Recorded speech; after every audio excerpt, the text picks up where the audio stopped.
Okay, looks like I'm live. I'm here because it appears my broadcast system is hosed. Let me have a look at what's going on the other side of whatever here. Okay, YouTube. And okay, there we are. I'm going to copy the link address and what, honey? What?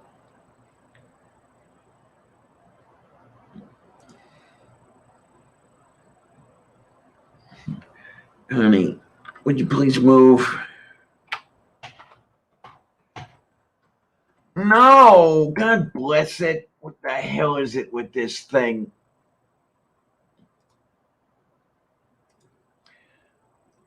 This is not my day.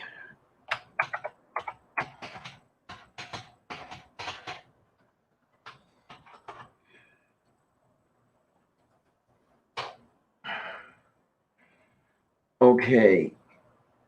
Let's see what we've got. Is anybody showing up?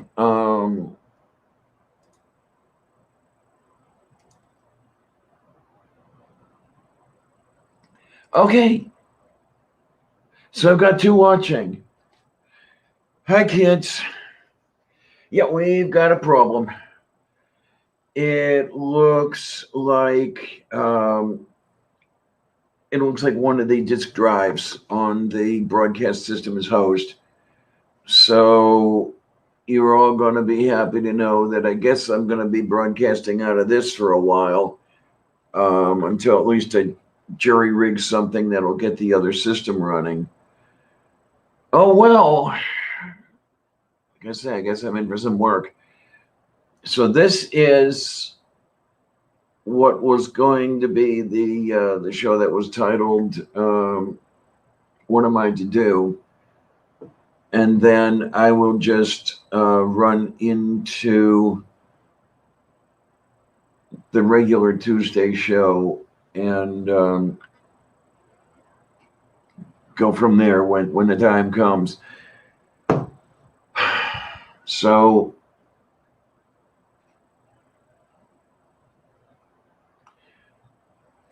well, thank you, Tornado. Thank you. It's very thoughtful. Really, it is. Now I'm going to go searching around here. I may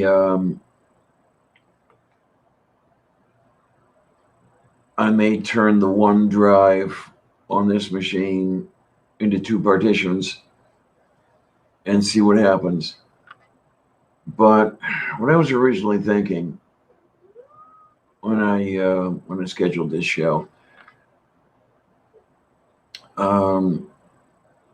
I've said that I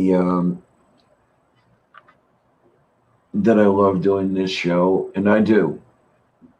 And I said I'll keep doing it as long as you keep liking it, and I will. But I don't know, just somehow it's just not enough. There's something more. Hi, Amiga Nuts. Amiga Nuts, I may take you up on that. Yeah, let's talk. We'll talk. I may take you up on that. We'll see how it works. Hi, Mom. How is the Glober, Mom?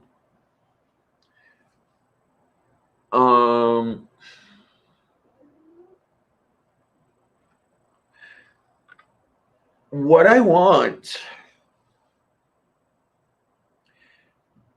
besides a cattail out of my face, I want to be useful. And I know you can say I'm useful with the shows I do with Kate and Mom Nato. And I love doing those damn shows. I do. Kate and Mom Nato are two great ladies, and I love them dearly. I love you guys dearly. But something is missing. I think I need to hear from you folks. What would you like to see me do?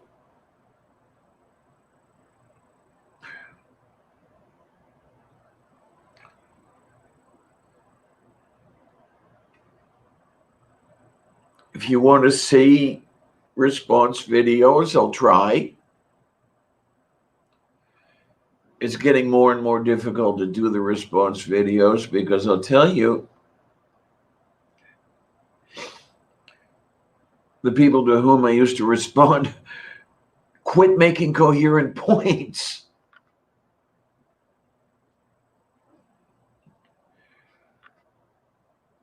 Sylvia is a beautiful kitty. She's such a wonderful kitty. She really is. And I think I found her in the street. Literally. I mean, if that's what you'd like, I can try to do that.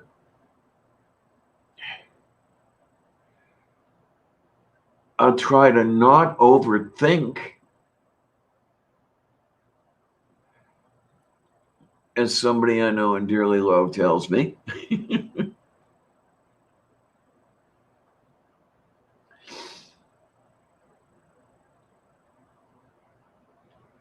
Would you like to see something more entertaining, or would you like to see something informative? I'm not asking you to answer it right now. What I am asking, if you guys don't mind,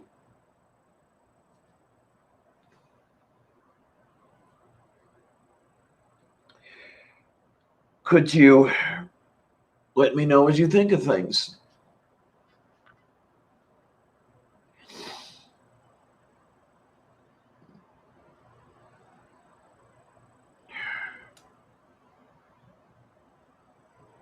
And I'll keep you in mind, Beth.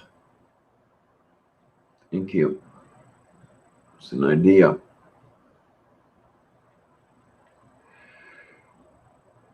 There have been a lot of things I've been wanting to do, and somehow just can't get myself going.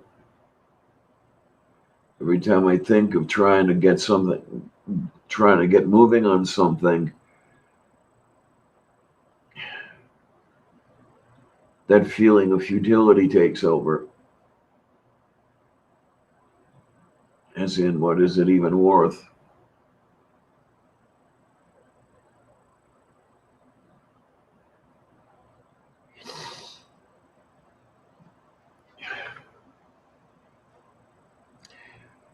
I don't even do that much with the cooking show, if you haven't noticed already. Of course, the problem with that is, as I've said before, what I cook, I have to eat. And I have to practice before I film it.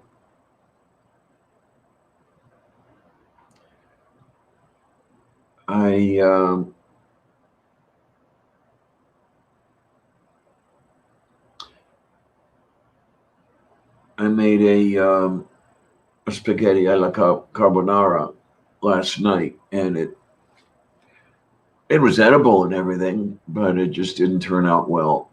And it's, of course, because I haven't made one in a year, and it's very, very,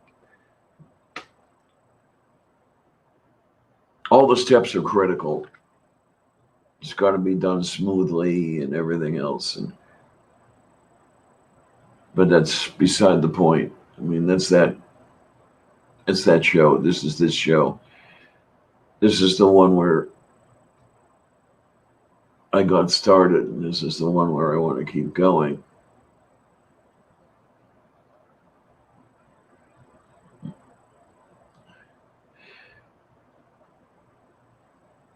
I can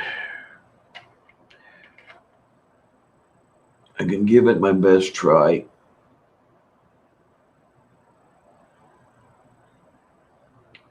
But could I have some feedback, please?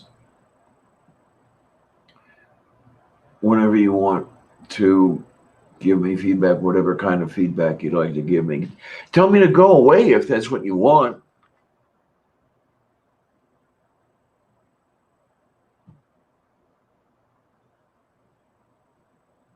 I mean, if that would be what you'd want, okay, I'll go.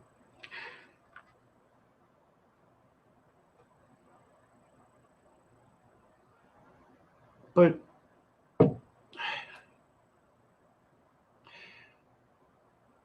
I have no direction at this point.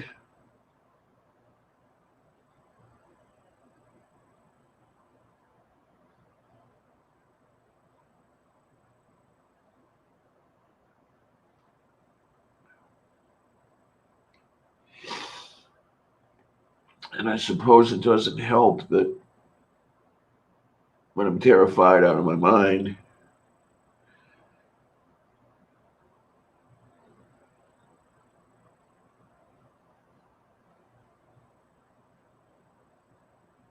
because of what's going on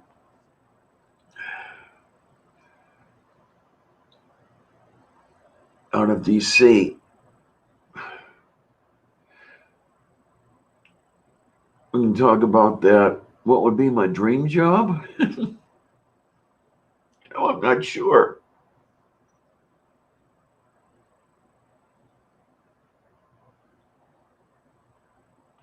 I'm really not sure at this point.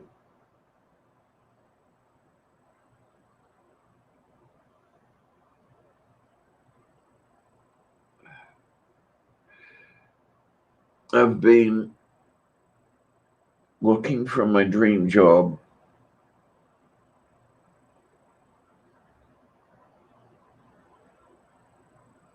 for 40 years.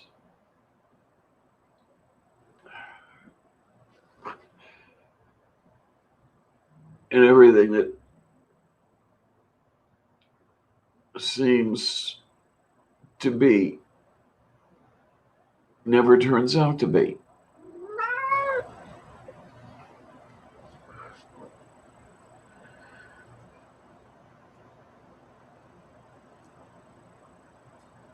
Maybe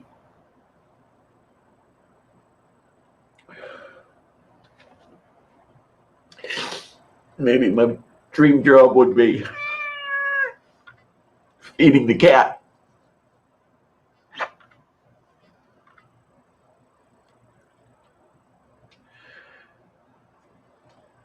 and operating a B&B on Kelly's Island. If you don't know where it is, look it up.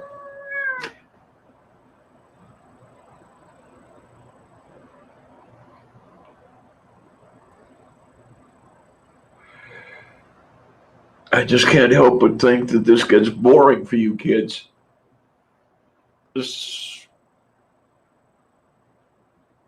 Well, I know you guys come for Kate. I know that.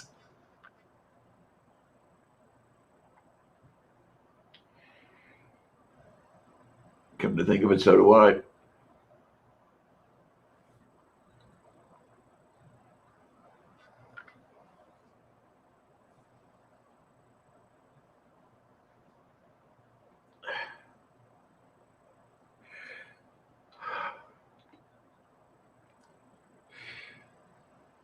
And it's getting more difficult. It's mid-August.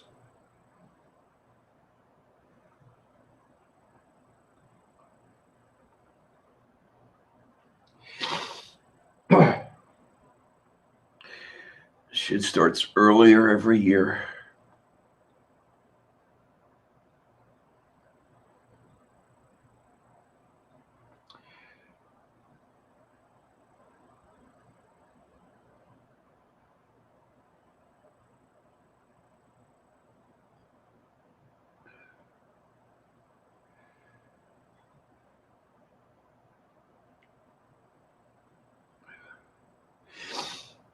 I don't know.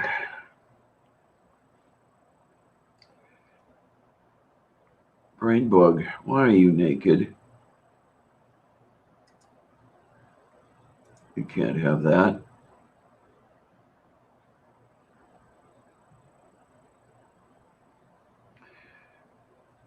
I wish that I could get this all.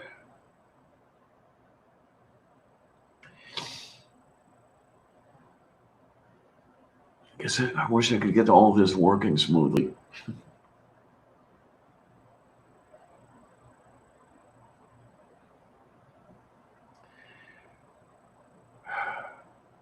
Wow.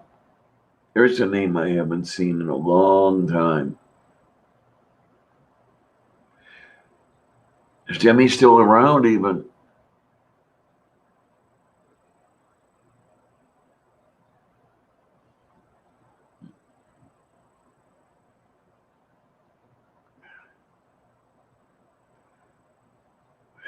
Please just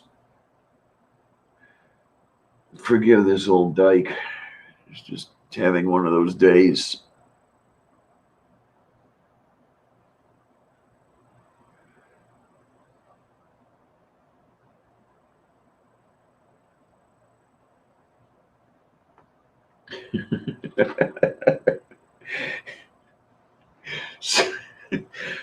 Some things never change, huh, Dave?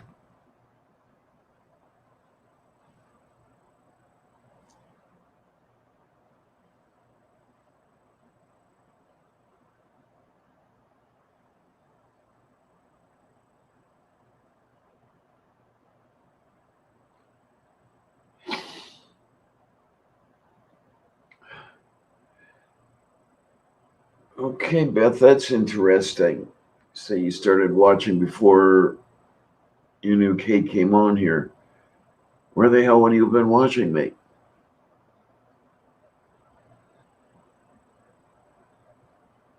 Really, it boggles me. Kate and I have been working together for quite a while now.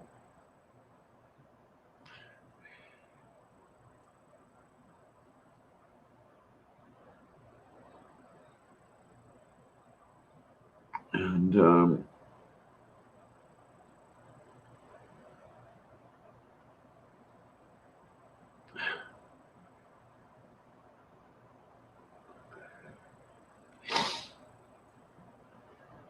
I don't know. I question your taste, folks. I really do. I do.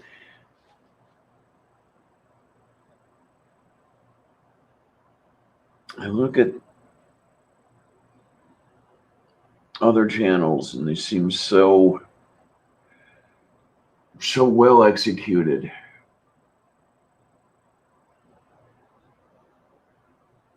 And just clumsy.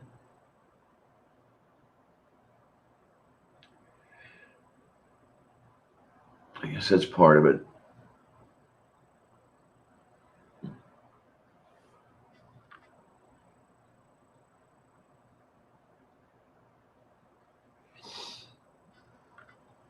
Oh, there was a time pre-Kate. Oh yeah. There was a time I was flying solo all the time.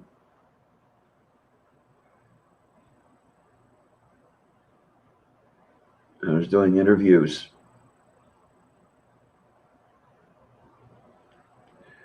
It was all the rage, wasn't it? Still is in some circles. I don't know. Do you want me to do interviews?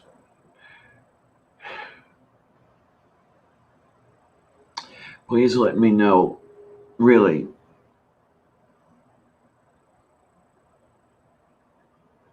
Keep me apprised of how I'm doing. Keep me apprised of what you'd like me to do.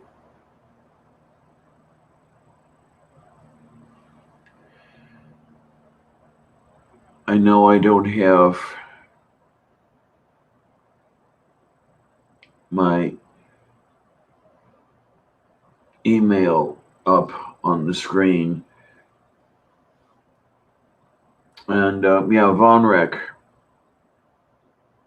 I gave you the wrong email address. The email address I gave you actually doesn't exist.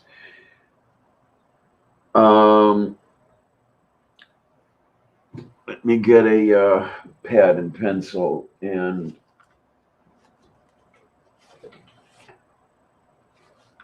if you would be so kind as to give me yours, or well, actually, I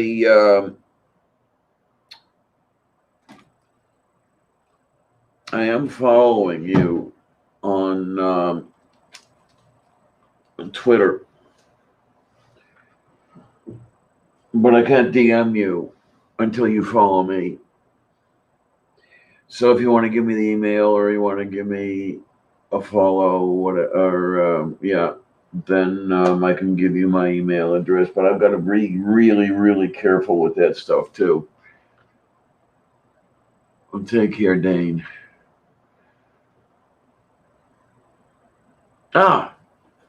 Vielen Dank.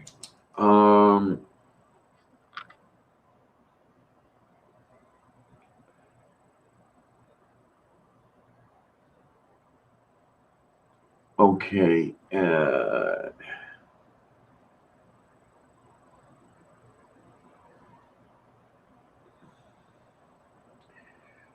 Okay, we've got that. Thank you. And then I'll send you mine that way, and we can go from there. And anyway, it's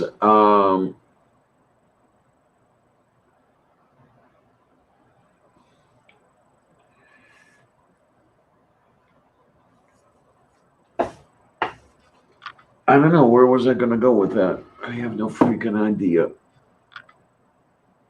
Oh, right. Yeah, I know that trick.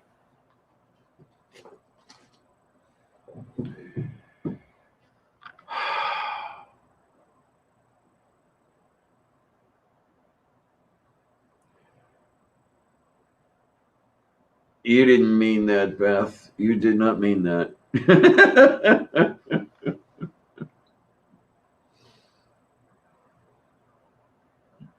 Oh, I don't know. Just trying to figure out who the lavender lady is.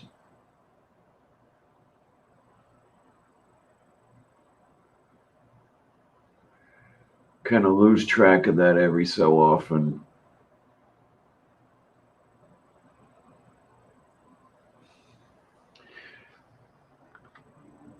Oh, well then. Scraping yourself off the ceiling, your little tiny house there. Let me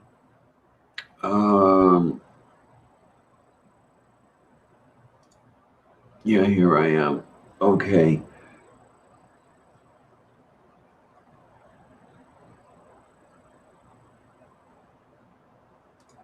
Okay, how are we gonna? Oh, I see. Okay.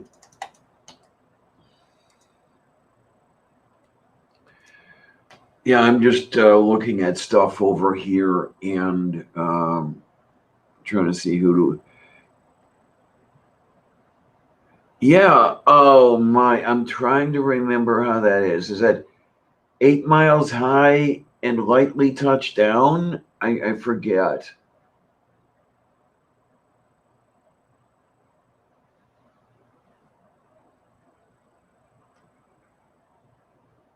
Yeah, I lose track of Doors lyrics.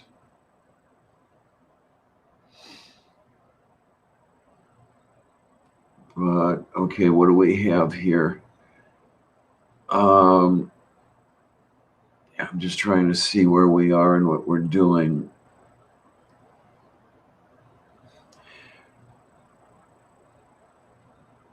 So yeah, I have to figure out now. Wait a minute, I didn't want that. I can't even figure out what the hell I'm doing. So what is the what's new with that?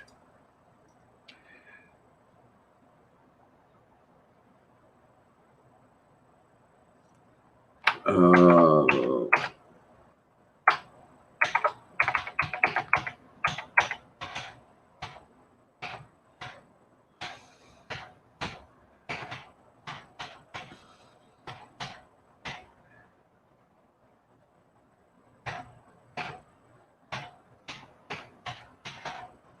come on in here.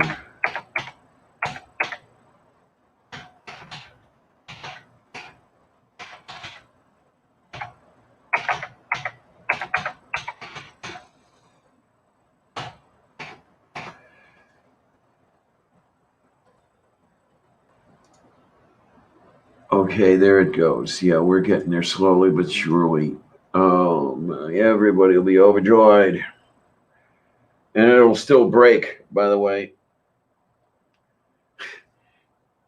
Okay, where are we? Oh, what do we have?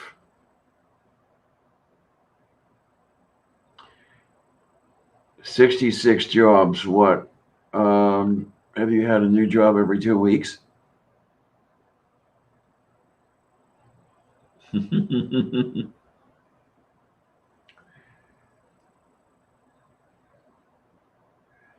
Oh, man.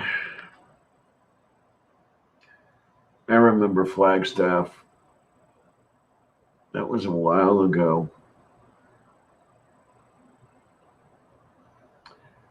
Got snowed into Flagstaff.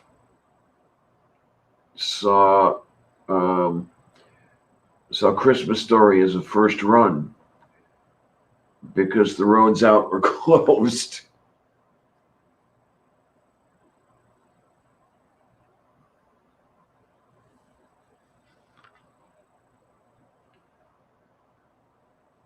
But the flight through the Grand Canyon was worth it.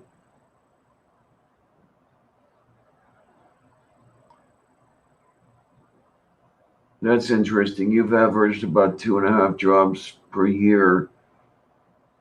When I had jobs, I averaged about 2.5 years per job.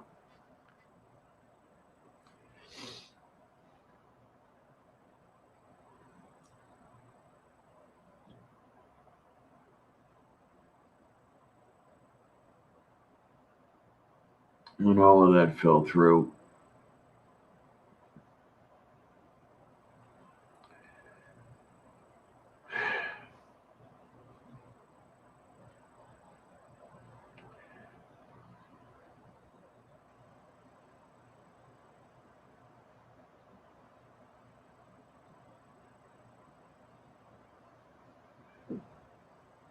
Okay, so if you had a volunteer job at a fireworks tent, you didn't blow everybody up?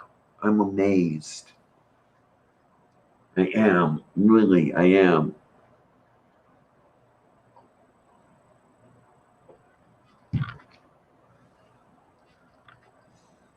I don't know, Tornado. I just don't know. Oh.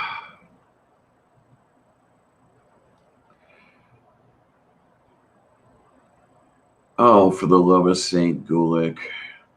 Yeah, this.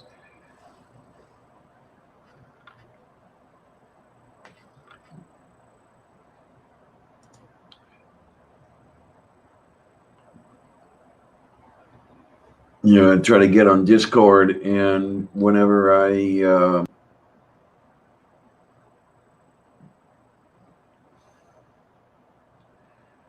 I knew I was going to be crying on this stream. Yeah, that next stream, this one is just going to fade into what that one would have been. I'm unable to use that box because that was set up with the other machine, or not the other machine, the other OS on this machine. And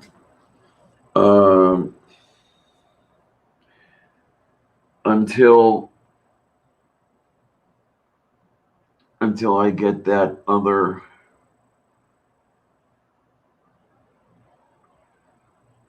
system running, it's going to have to be this, which I guess means I'm going to have to take it easy on the time, because I'm time limited now, or at least until I get a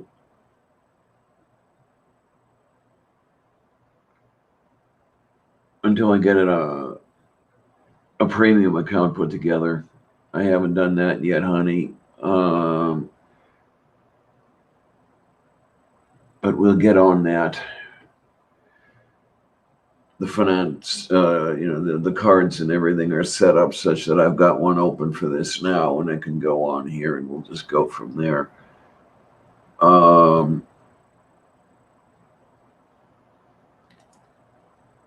Please excuse me, please, if my attention is divided.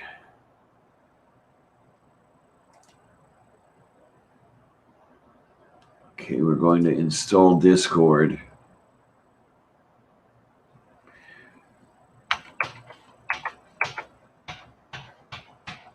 So I can give Mom NATO a shout.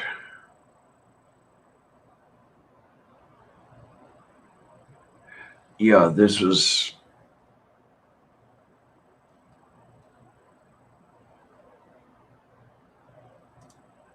not exactly my idea of a good time, but what are you going to do?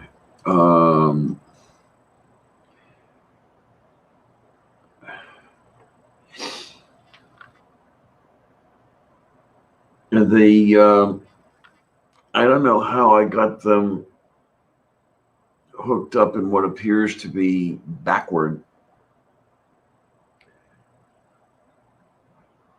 But for some reason, this system seems to be running off of SDC, whereas the way I would have arranged it would be running off SDB. So the disk that is SDB appears to be hosed. Can't even talk to it. And what I'm hoping is that is indeed the old one. And when I say old, I mean old.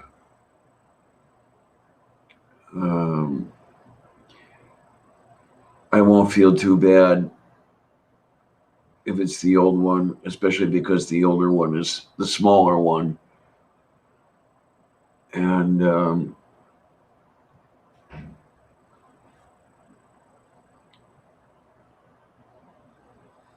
it's old. It was gonna go eventually. It's just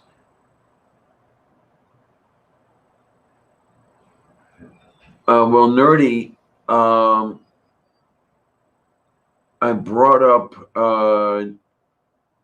the partition editor, gparted, and gparted can't even talk to it. It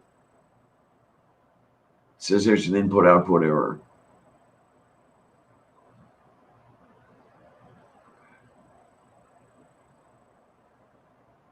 So I mean, I can. There's, because it's the one on the broadcast side of this meeting, there's nothing important on it. There's nothing on there that is not duplicated here on this system, which is a good thing. I like the way that goes. Yeah, were I shouldn't say anything, I know, but were I to lose this disc, ooh, I'd be in trouble. Because everything is on here. But if I've done this right, this is the newer drive anyway. So yeah, we'll go from there, and it's going to take a while.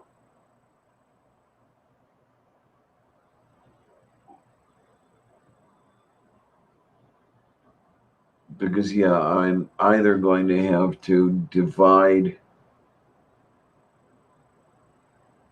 this home disk into two partitions, or buy another drive, or both.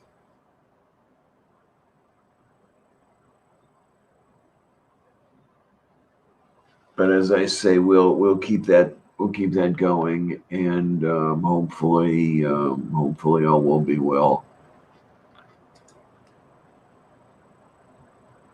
Okay, we're trying this over here, and with any degree of luck, it'll be nice to me. Okay, there it is.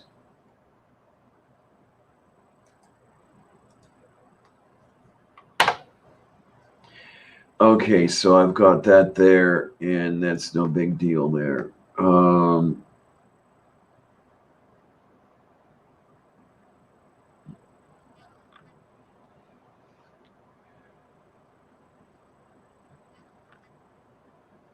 Okay, wait a minute, IQ. I'm gonna call Bang Bang.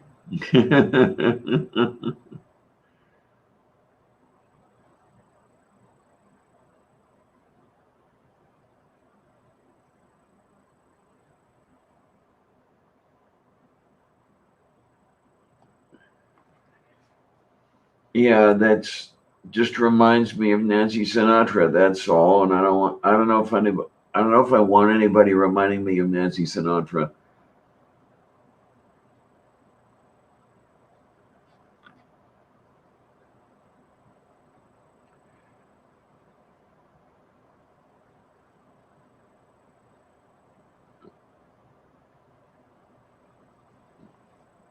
Okay, so we've got some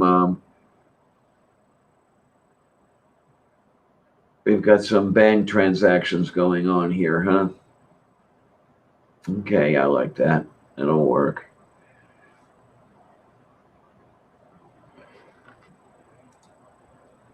Oh, look. Jeez, where the hell have you been? It's been like 10 minutes I've been waiting for your dumb butt. Well, I forgot how to bring people on this thing. So what have you gone and done to your stupid computer? I believe one of my drives is hosed. Okay. You need to move your camera over just a hair. Yes. There you go. Yeah. I don't know here. Hello. I'm gonna try to see. Okay, so wait a minute. There's that. And what is there that I can do? Oh, how's that? Is that better? Yeah. Yeah, I don't know what I'm doing when it comes to this thing. Yeah, the other thing, Kate, is on this thing, when somebody comes on, I'm always listening for the cue.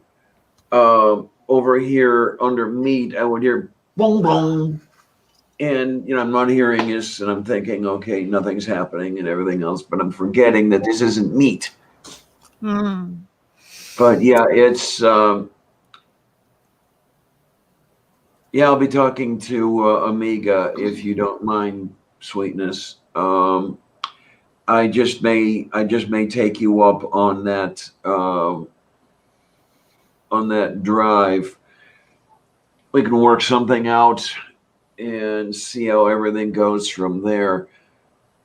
But see, wait a minute. I told you it was a mistake to still run Linux. I told you it was a mistake, but did you listen to me? No, you go and run Linux. But this is still Linux. But does it look like you've made progress? Have you moved forward?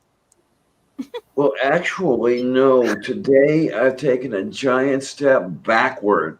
Because of Linux. I told you. The damn drive died. Come on, honey. Linux burned it out. Yeah, well, it's my old. If this is the one I think it is, and it should be the one I think it is. It's my oldest drive. Oh, goodness, child. How old is oldest? There we go. Let's see. It's got to be. Oh, sorry. If this is the one I think it is, it's got to be close to 10 years old. That's old. Mm-hmm. So I dealt with a stupid person earlier today. Don't yell, please. Sorry. Yeah, the one that this is running on right now is only. I only bought this one. What was it when I built the new machine? That was 2 years ago. Do I see the Top Gun font there? Maybe. Mhm. That poste. Mm. Oh, But they are. Now I have Shadow's picture nice and clear. Woof. My puppy. There's the puppy. Yeah. Now wait a minute. You're poopy? My puppy. Sorry, I'm eating cheese lovers lasagna. Mm. Oh my. Okay, what exactly is this? It sounds like something that you got pre-made at a grocery store, is it? Yeah. Okay.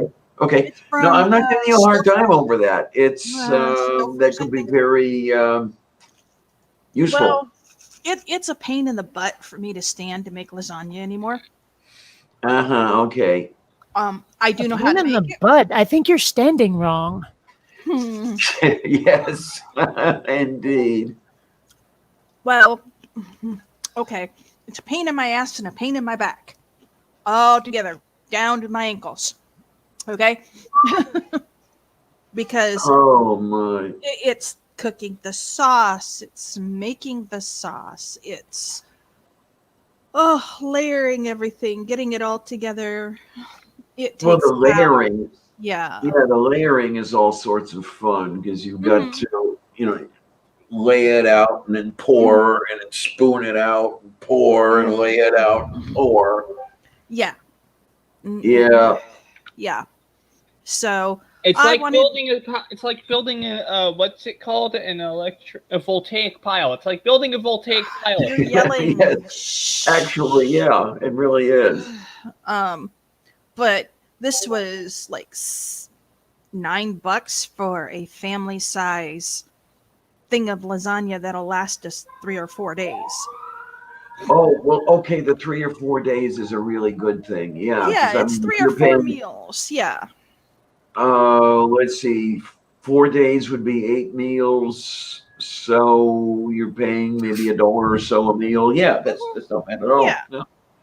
And I still have $30 left on my food stamps to last until the end of the month. And we still have groceries. Oh, yay.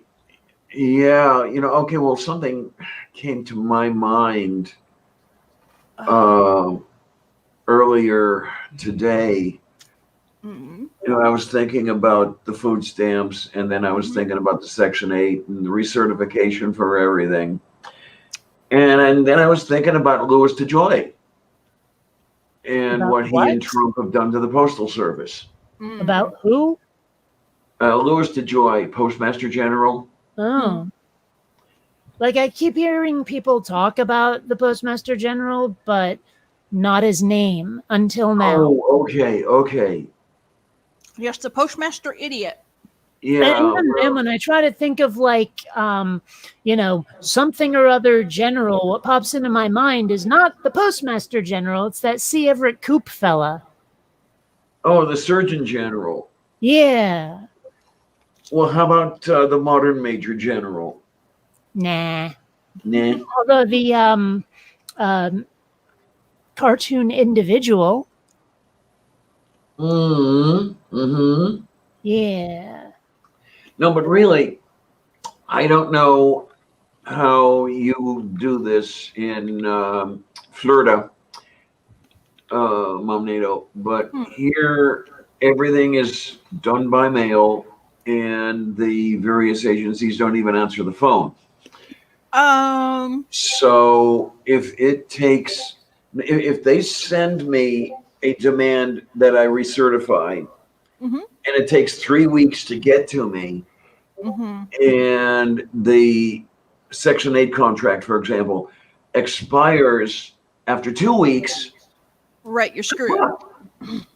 Yeah. No, we actually have a link to online renewals for food stamps for recertification. So as long as you keep Nice vaporwave, Bionic Dance. as long as you certify within the time that you're told you have. See, they send you a notice 2 weeks before your last month of food stamps. At least they should. Well, they do. They put it on the website, and it says you have until such and such time to recertify. If you have not recertified by the end of the month, then you will no longer be receiving food stamps for the next month. Crap. Yeah, well, that's what they tell us. By the Right. But they sent me a online notice on the 20th of June to say, hey, you have until the 15th of July to recertify. If you haven't recertified by July 31st, then you won't receive food stamps for August. So I put my paperwork in that night through the online website because they let you reapply online. And in 3 days, I had my recertification saying, hey, you're recertified. And then of course, 2 weeks later, the actual notice in the mail came that said, hey, you have until the end of the month to recertify. If you haven't recertified by the 31st, you're shit out of luck. By that time, I'd already been told, you're recertified until God knows when. Yeah, Moo. I mean, Yeah. were it only the food stamps, that wouldn't bother me. But Yeah. Pennsylvania is paying my Medicare premium. Right. All that And fun stuff. I have to have somewhere to live. Right. That Lavender. really bothers me. Maybe Mom should tell you about the time where the people who sent out the paperwork decided to screw Mom over. She's already heard about that. Yeah, she's already told me about that, honey. And Yeah. Kate, you were starting to say something. I don't think I was. Oh, okay. I thought I heard your voice in there. Oh, No. my mom got her results yesterday. Best possible. Best possible results. They think that a lumpectomy and her receptors were 2 positive and a negative, which means that the lumpectomy should get all of the infected tissue, and the radiation should kill the rest of it. So she won't have to have a breast removed or both breasts removed.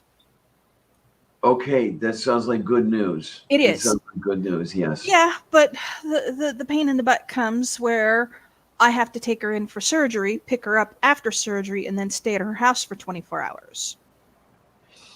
Because she can't be alone, and then of course I have to deal with her smoking the whole time. Oh my! Is there going to be enough of her there to smoke? Because I'll tell you, I have no I clue. remember coming out of General, and it took me a while. I'm more worried about the fact that my mom is she was 5'6". She shrunk a lot, but she's down to 109 pounds. She's lost almost all her muscle mass because she doesn't do anything. She has no desire to do anything because she's depressed. So she finally called the VA for mental health help. I've only been trying to get her to do that since her husband died. How many years ago? March of this year. Oh, okay. But yeah, so I'm hoping she will get the help she needs that way, and that will help her get a little more straight in the head. Because Now, of this course- on top of the breast cancer, on top of her husband dying, on top of COVID-19, it's thrown her for a loop. Yeah, I mean, who wouldn't it throw for a loop? Oh, I'm spinning for sure. Because I'm going to have to be the one taking care of her while she goes through radiation therapy. Nuking. tornado, duct tape. So I don't want to alarm anybody, but Mhm. that tank of water back there appears to be boiling. No, that's her air filter. I know. It's I'm a just lot being a brat. quicker than it was a couple days ago. I'll tell you that. So is it doing better? With all the water changes I've been doing, yes, it is. Oh, good. The nitrate level is still a bit high, Mhm. but it's not like 3 million plants- parts per million. Right. The plants are settling in. They're not producing Well, as much. the plants are dying. Oh, okay. Maybe you just need to get fake plants. Well, to get things running, I actually need the live plants, but I don't know if you see the plants in the corners up Yeah. front here. There was a lot more of those two a week ago, and I believe that they are temperature sensitive, and the warm water may have caused them to melt, as the term goes. I'm Oh. melting. I'm melting. Ah, what a world. Pretty much. He does a good Wicked Witch of the West.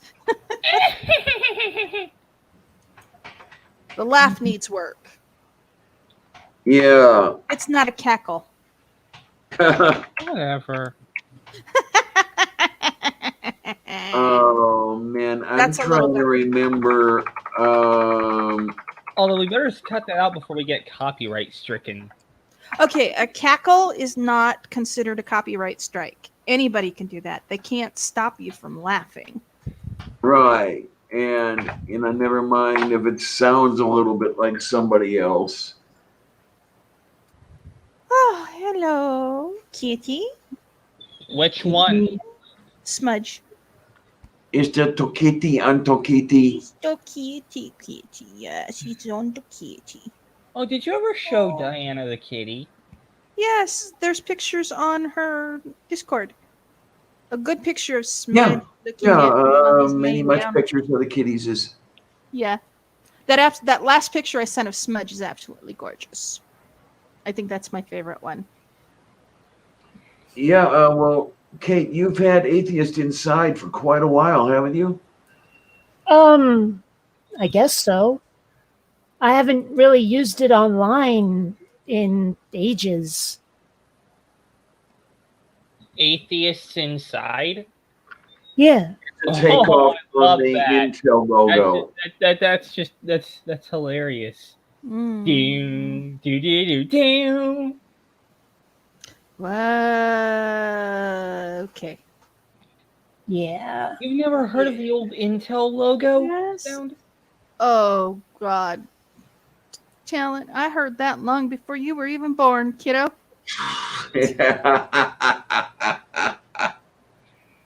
I wonder where that noise has gone, by the way.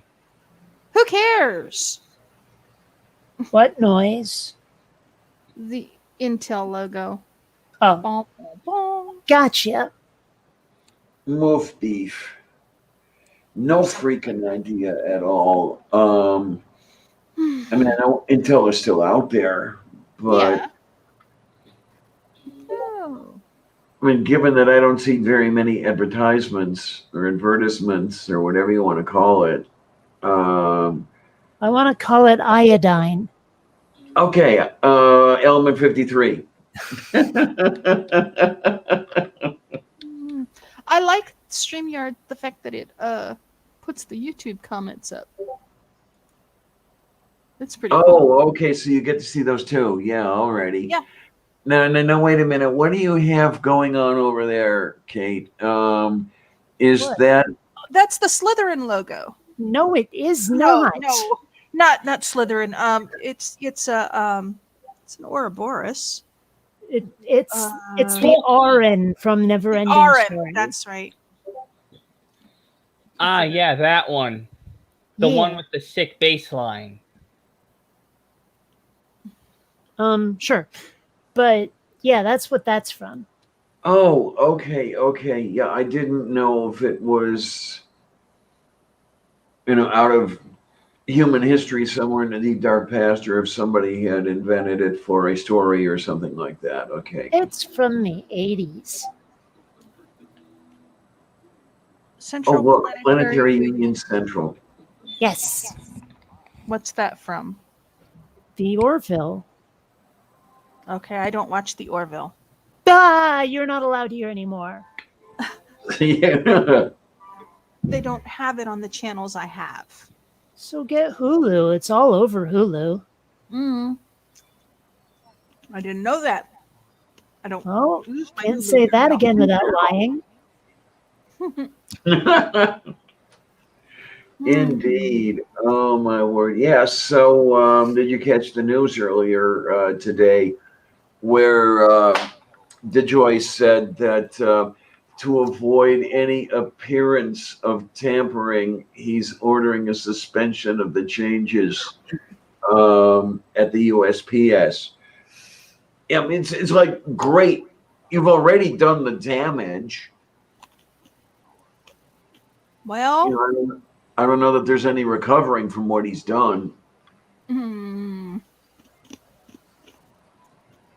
well, from what I understand, it means that all those changes, quote unquote, that he made are going to be suspended and everything's going to be put back to normal. Right? Well, I don't know. Does it mean that, or does it mean that there will be no more new changes, or does it mean that he's reversing the changes, which I rather doubt he can? I don't think there's much of I don't think there's much ambiguity, really. I mean, he says that he's going to suspend the changes, not suspend future changes. So I would imagine it's, those changes that just happened or that were just ordered. Yeah, we're going to not so much with that right now. Right. Because it looks like favoritism towards Trump if he does. And it calls the election into question. Well, yeah, which is what I had, my thing that I was saying on Sunday, or even the title of the show. Does it even mean anything? What I want to know though is, are they going to reinstall the mail sorting machines? It's my understanding that at least some of them have been destroyed. I don't know. And as far as mailboxes, are they going to go and bolt them back down to the sidewalks? That sort of thing. Well, there's this meme that's been going around that tells people you can look up like a ballot depository place or something like it's not at the post office and it's not necessarily at the polling location, but there is a place to drop off ballots that's specifically for, and I'm trying to remember the name of the agency that counts them, but whoever it is, it's specifically for them. And Yes, so, go looking for that box somewhere. It should be on a website that will tell you. Yeah, here we've got exactly one of those boxes in Allegheny County. I have to go downtown to drop that off, and I just might do that. I don't think I want to trust my ballot to the mail system as screwed up as it's been made. But what really got me is there was only the one place to drop off the ballots here in Allegheny County. I mean, Allegheny County's got 1 million something people in it. They all going to stand in line? Could you see 1 million? Well, not 1 million people. Let's say 300,000 people lining up from Stanwyck Street all the way back to New Jersey.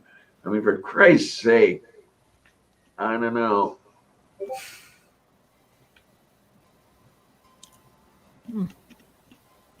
Well, in other news, I have actually been invited to take part in a YouTube focus group for YouTube creators.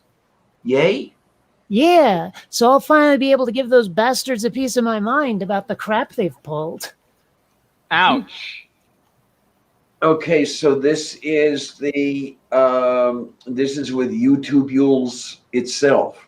Uh-huh. Oh boy. Yay. Yeah. So I'm Yay. looking forward to that. It's this coming Monday. Can we watch? I may be able to record it, but watch, no, not so much. Okay. Oh man, but that's great. No, really it is, because you have a firm voice. You have a voice that needs to be heard. Yeah. Especially with the crap they've pulled on you. Yeah. So have they got any of the polls in yet for the primaries?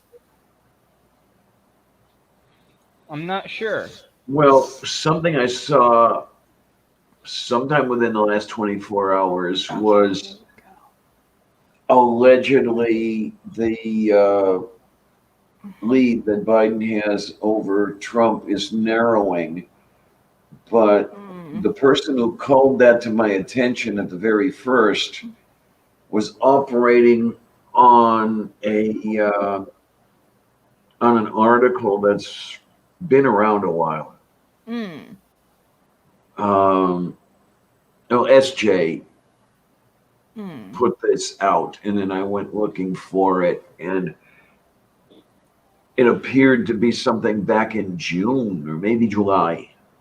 So it's a couple weeks old at least, if not more. So the only other thing I can do is have a look from here. Biden, Trump polls. Here we go. Okay. Okay. Biden and Trump matchup tightens as enthusiasm hits high. Okay. This is from yesterday. What do we have? On the eve of the party conventions, a majority of voters, 53%, are extremely enthusiastic about voting in this year's election. This is CNN, by the way. What I'm trying to find. Okay, across 15 battleground states, the survey finds Biden as the backing of 49% of registered voters, while Trump lands at 48%. Well, I'm disappointed in Florida. They went ahead and apparently Donald Trump won in the Republic. Oh, that's in the Republican primary. Okay, that's not the actual. No, Okay, the general, not until November, sweetness. Yeah, no, I was just reading it wrong because they're doing voting today for something. That's the primary. Yeah. The last of the primaries are today. Ah, okay. Yeah, Florida, Alaska, and gods, I can't remember who else it is. Wyoming. Okay, then. Yeah, you would think that they would have had the primaries done already before the convention started. Virus. Yeah. Well, it's been a year. Our primaries are closed now. It's after 7:00. U.S. House District 1 Republican primary, 0% on all of them for the Republicans. Is that bad? That's 0% reporting. Yeah. That's as of 7:08. The poll closed only 10 minutes ago, honey. Yeah, but literally 10 minutes ago. I know. House District 3, Democratic Party, already got votes in for both of those. So, I mean, like, are we expecting any result other than the obvious? I don't know. I expect not. I expect it's pretty much signed, sealed, and delivered. Mm. For Trump, you mean? No, the primary outcomes, the convention outcomes. I mean, Trump has no competition, and neither does Biden, really. Mm-mm. You know, I wonder how many Republicans out there are kicking themselves for not trying to primary Trump, like a little late, maybe, but right when the pandemic starts to hit and it's clear Trump's bungling it. You know, Yeah, say, look, I'm primarying this bastard. If you want someone who will actually fix the problem that you're seeing right now, that's who I am. I'm the one who'll fix it. I have to wonder, did they have to follow along with their noses up Trump's arse? Oh, I'm sure. Or were they as blind to it as he was? Oh, God, you're kidding me. There were too many theses and theses and thoses, and I don't know who you mean anymore. Okay, the people you're talking about who did not primary Trump, what I'm wondering is if those people had to be following Trump with their noses up his arse, or if they were as blind to the problem as Trump was. Well, there was at least one person who tried to primary him like early on, Oh, and here, yeah. didn't take. So I suspect it was more of a loyalty thing than a not seeing that this is something that might possibly need to be done thing. Which is really unfortunate. I mean, if that is what it is, and it seems likely that it could be. Well, I actually had somebody last night, getting on my case because I'm like, I'm not voting for Biden. And the dude's like, what about loyalty? And I'm like, loyalty? Biden's betrayed me. And you expect me to be loyal to him? No, I don't bloody think so. The party betrayed me by nominating Biden. No, I don't have any party loyalty. You know, but it was expected of me as a left winger just as much as it's expected of these right wing folks. Oh, Right. yes, absolutely. And it sickens me. It really does. You're supposed to follow the leader no matter what. And it could be and very much is right into the mouth of hell, either side. Go Lemmings go. Yeah. I mean, and then this is the thing that everybody's going on and on about. You have to vote for Biden because Trump. All right. Let's say you vote Biden. Let's say that Biden wins and Trump loses. You have fixed nothing Mm-hmm. because there is still a Senate majority of the fascists. There is still a majority of the corporatists in the House. Nobody is looking after the little guy. Nope. And of course, yeah, they've got everybody convinced otherwise.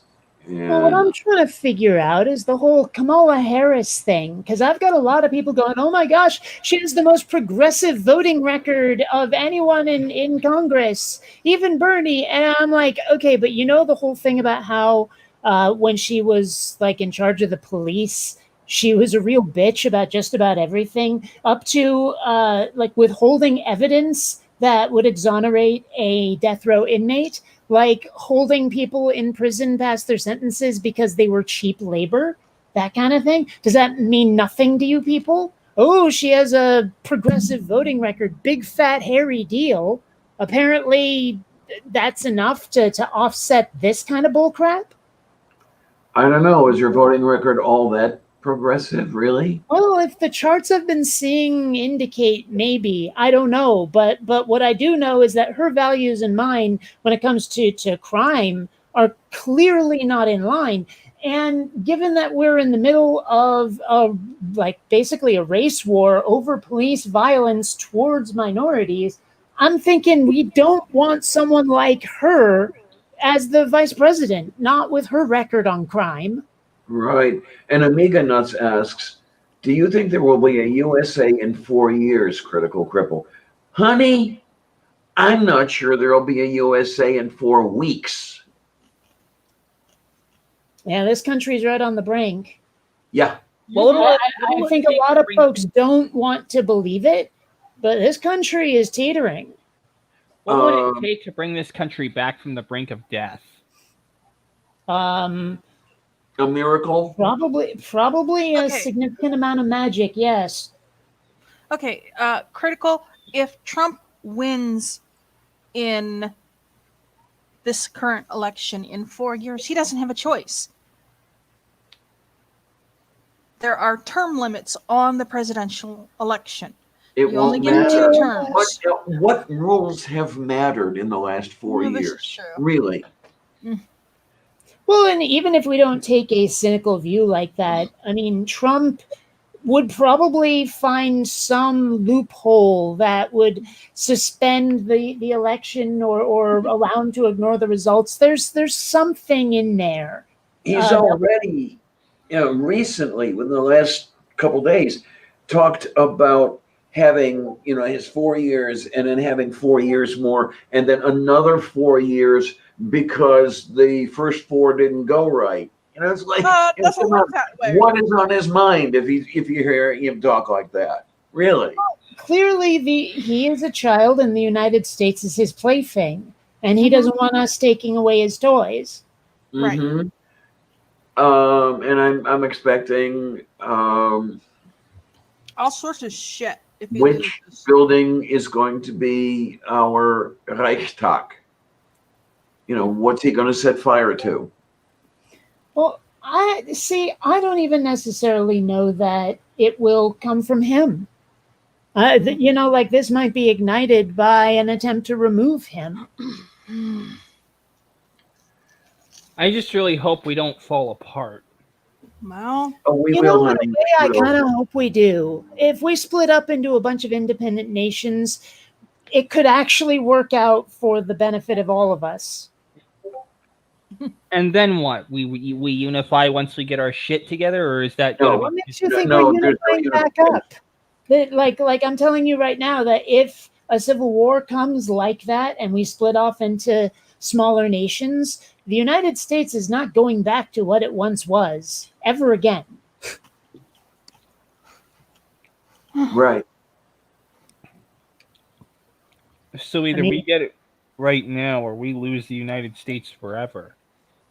Well, Well, as she says, that may or may not be a bad thing.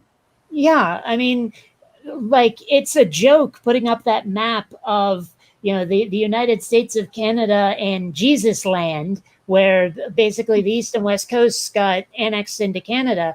But I think that's the kind of thing that may be in our future. I mean, even if it's not specifically with Canada, I suspect that the coasts may well break away from the middle. Oh, yeah. well, that puts me on the one of the others. That puts me Well, in. there's So also that the puts you South. underwater pretty soon. I mean, that's the thing. Yeah, the coasts might break away, but only from a certain, like only down to a certain level south. After a certain point, it's like, yeah, you guys can go with the Midwest and the rest of the South. Yeah, no. Yeah, I don't see North Carolina being, part of a East Coast breakaway, or at least not a rational East Coast breakaway. Yeah, I mean, I don't think that we're looking too much further south than, I don't know. Well, Maryland? like Massachusetts, I guess. Okay, yeah, that makes sense. I mean, I don't know, Rhode Island, Delaware, down in that area too. Maybe. I'm not sure how far west it would go, but I'm pretty sure New York would want to go along with New England. So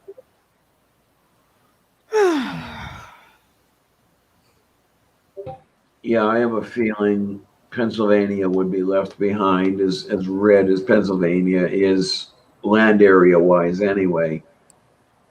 We're fucked if this thing goes any longer. What? I said, if this goes up any longer, we might just be fucked as a nation. we Already are are. as a nation. We've been fucked as a nation since Trump took over. Oh, before that. Prior. It wasn't as bad. Well, Yes, it was It wasn't as bad. Oh, bad it as was bad. before any president. Every president's made it worse. I mean, if you want to say Trump accelerated it greatly, Oh okay. yes. But at the same time, he may have done us a couple of favors, because now all of the white supremacists and other racists and bigots are like shouting from the rooftops that that's who and what they are, where before they felt the need to hide it. And if we swap administrations and all of a sudden Trump's not in power anymore, we still know who they are. Well, Dave, yeah, it would not be surprising to me if half the U.S. population died off quite quickly. I mean, if the institutions safety net went bye-bye, I'm gone. I know that much. Simply health-wise. And I'm prepared for that. That's a whole thing for another show, but I really don't mind dying. I could do without it.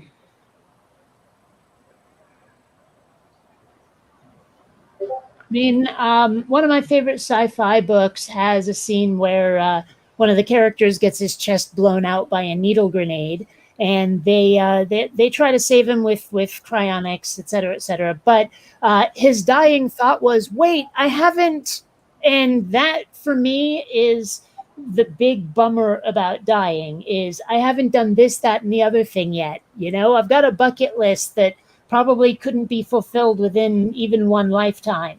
So, it's that whole I didn't get a chance to do the thing I wanted to do factor that makes dying kind of sucky. Yeah. Of course, what consoles me, I suppose, is that if death comes quickly enough, maybe I don't get a chance to know that I'm missing what I'm going to miss.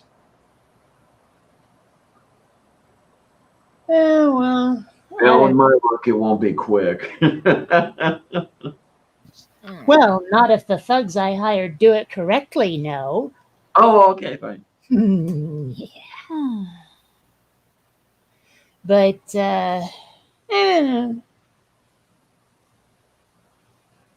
So, yes, I just don't know. I don't know where this is going. It's looking like it's going nowhere good. well, in a way, I kind of just feel like I got to grab a tub of popcorn and watch the chaos. Because, we're in laugh or else you'll cry territory here. You have to admit that. And I've been there for years. yeah. Well, then even more so now. And it's just like the only real bummer for me right now, since nobody I know has COVID, is just that it's kind of personally inconvenient, which I'm just saying from my personal perspective, my personal circumstances. I realize that the plague stinks and it probably shouldn't be happening. I feel bad for the people who have it and who are losing people who have it. But I'm saying that from my personal vantage point, it's just, I got to mask up again. You know what I mean? Right? So Yeah. I can sit back and watch with a tub of popcorn because, there's nothing getting in my way I'm lucky, and I have to admit that I'm very fucking lucky. Yeah, excuse me.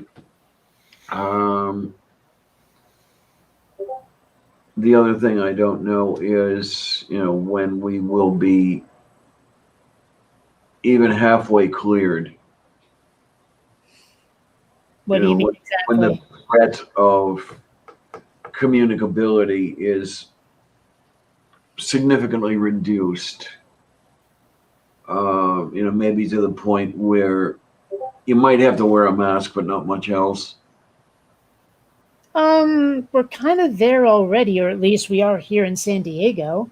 Man, I don't notice anybody doing anything other than wearing a mask, frankly. Okay, are we running into outbreaks here, there, and everywhere, or is that quiet by now? Well, I actually haven't looked it up in a while. I just know that it's really rare to see someone without a mask. It's just as rare to see someone like dick nosing, basically. So, I mean, I don't know what the current rate of infection and cases and deaths are right now, but it looks like people are taking the necessary precautions, is what I'm trying to say. Okay, because around here, people have been dick nosing or going without the masks for quite a while, even when it was official that they shouldn't be doing that sort of thing.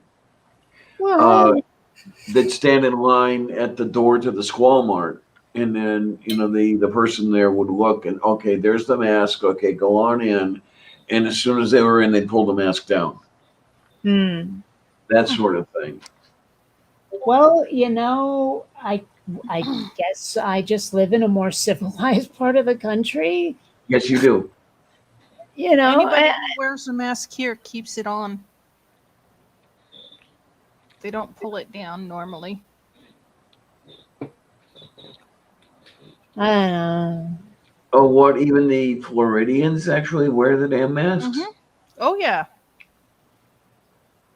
There are Boy, some I tell here you, that I'm in don't, Backwardville. but most people are wearing masks here because the sheer amount of people that have the virus. Yeah, around here, as far as the threat to themselves, I don't know if they know the threat to themselves, and as far as the threat to others, I don't know if they care. I myself, Isn't that the real bummer? Say again? And isn't that the real bummer? I mean, they don't care. Yeah. Like, Yeah. and the weird part is how many of those folks are the God-fearing Christians who think they're supposed to care about everybody unless they disagree with me in any way. Mm-hmm. Well, they do care about everybody in the sense that they have to force everybody to be like they. I don't know. It's so like there's a lot of picking and choosing going on in the minds of those who preach morality left and right and yet do the most immoral things. Mm-hmm. Yeah. Like there's no blanket rule. There's just a lot of little bitty rules for individual crimes. Oh, where do we have?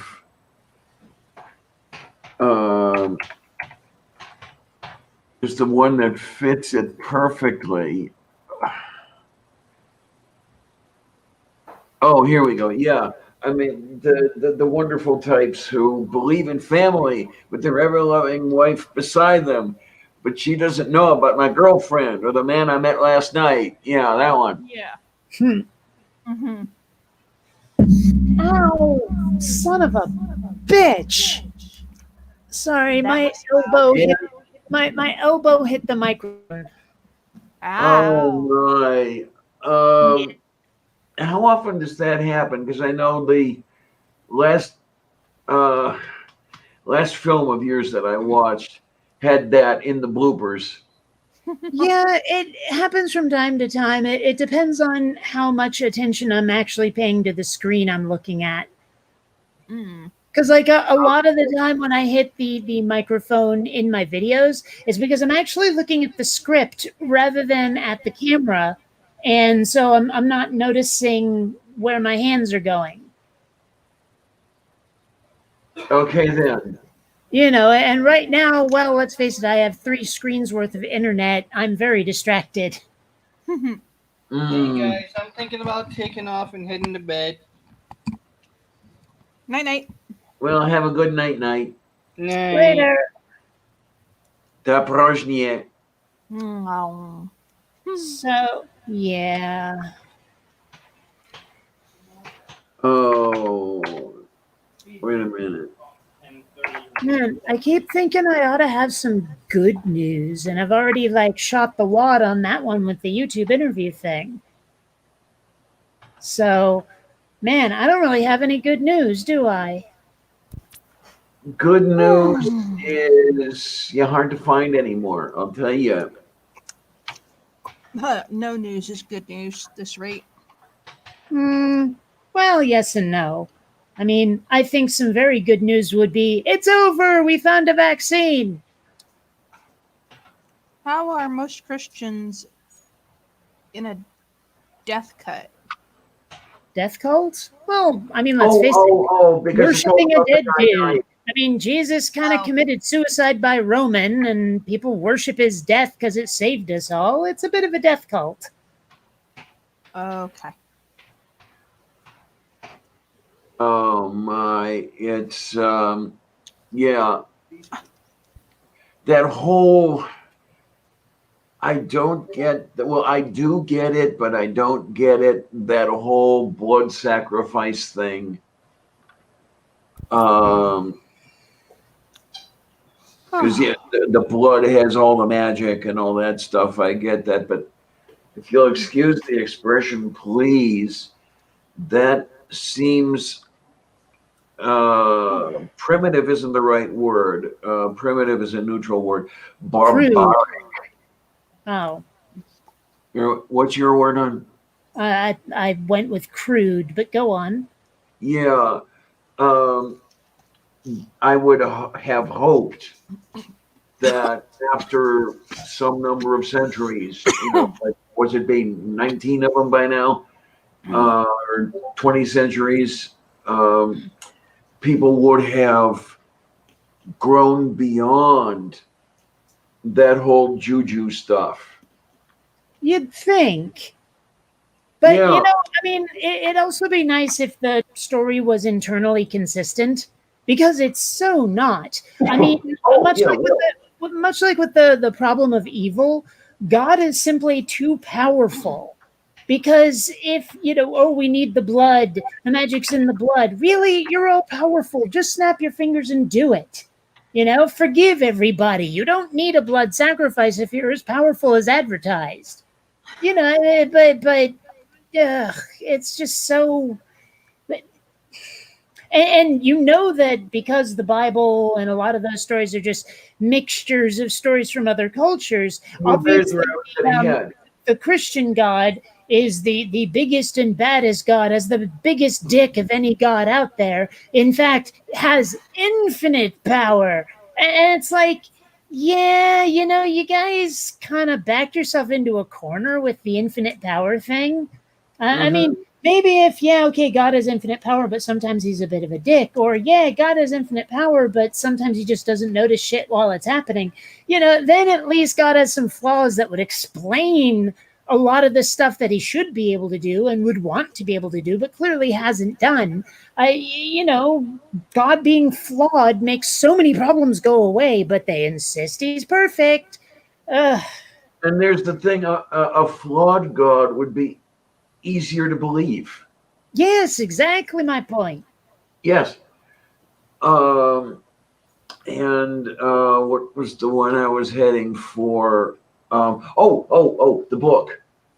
The book makes absolutely no sense if you try to read it monolithically, the way the evangelicals want to. Where it's all one story from beginning to end, and it all from the beginning and leading up to Jeebus. That's impossible. You can't do that. Yeah, and what they're missing, and I think they know what it is, and just don't want to think about it, is that it is many much stories thrown Yeah. together between two covers. Mhm. And honestly, a lot of them don't even seem to have anything to do with religion. It just seems like this bad soap opera going on. Yeah, I mean, the Book of Ruth, for example, is a nice story, but what theological value does it have? I'm not sure it has any. Yeah, it's so weird. Like, I only got up to about halfway through Second Kings before I finally gave up and stopped trying to read and understand the Bible. It's just like, well, and that's the problem is I'm pretty sure I did understand it. I just thought it was that stupid and hoped that it was not as dumb as it seems. Mm-hmm. It just. And then the question I have too is, okay, if that's supposed to be the revealed word of the Christian God, how does one know that is that God's word? I mean, let's assume that God exists for just purpose of argument. How do you know that those words are that God's words and not something out of the head of the guy who was holding the pen? Well, they get asked that all the time, and there's always this like song and dance about it being completely internally consistent with no contradictions over this many authors of that many years, blah, blah, blah, blah. And of course, you point out the contradictions, and that doesn't do any good. So, I mean, there's a thread going on about that one right now. Yeah, it's just it. I don't know. It's not even really worth trying to argue that point. I don't think. I think if we're going to argue the point about if there was an all-powerful God who created a book like this, couldn't he have injected a little entertainment value? Couldn't he have made it interesting? Couldn't he have made it in a way that doesn't make social studies class look like a fucking rave by comparison? Because it's a very badly written book. It's no fun to read at all. Yeah, absolutely. I mean, I suppose that one could get some interesting stuff out of the Book of Job, for example. It's like, holy shit! Look what this God allowed Satan to do to this guy. Because notice, Satan didn't do a damn thing until he asked God whether he could or not.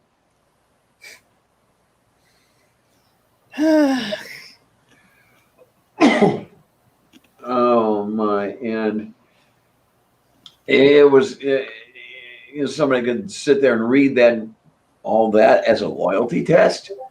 Sounds like the Trump administration, really.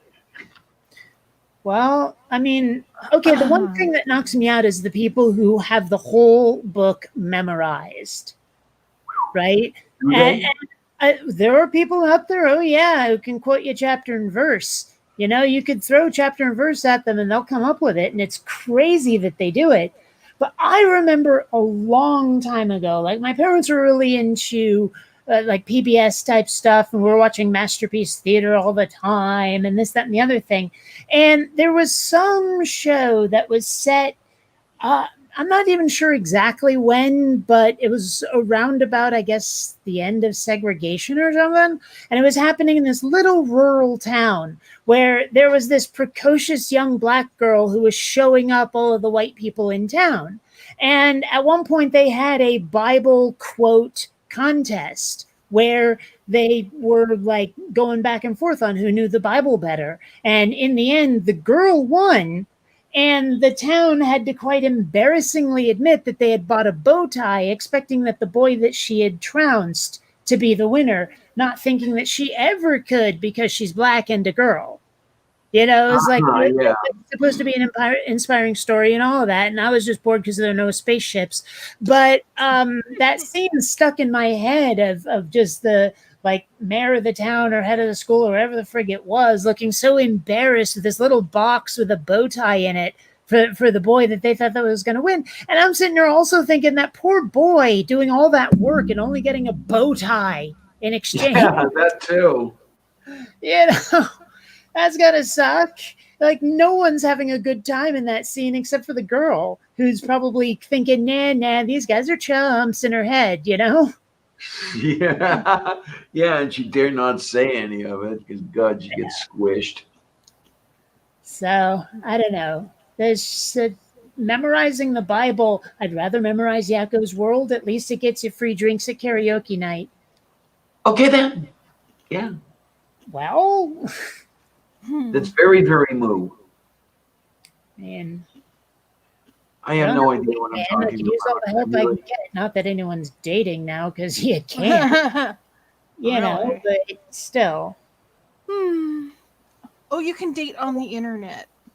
yeah, Make a chat that'll. room. Yeah, right. Makes it so much fun. It sounds Mm. just absolutely peachy fucking keen. Yeah, the thing is, I know people who conduct entire relationships that way, and I have to wonder. Mm. And well, they do get together physically once or twice a year, but still, you know.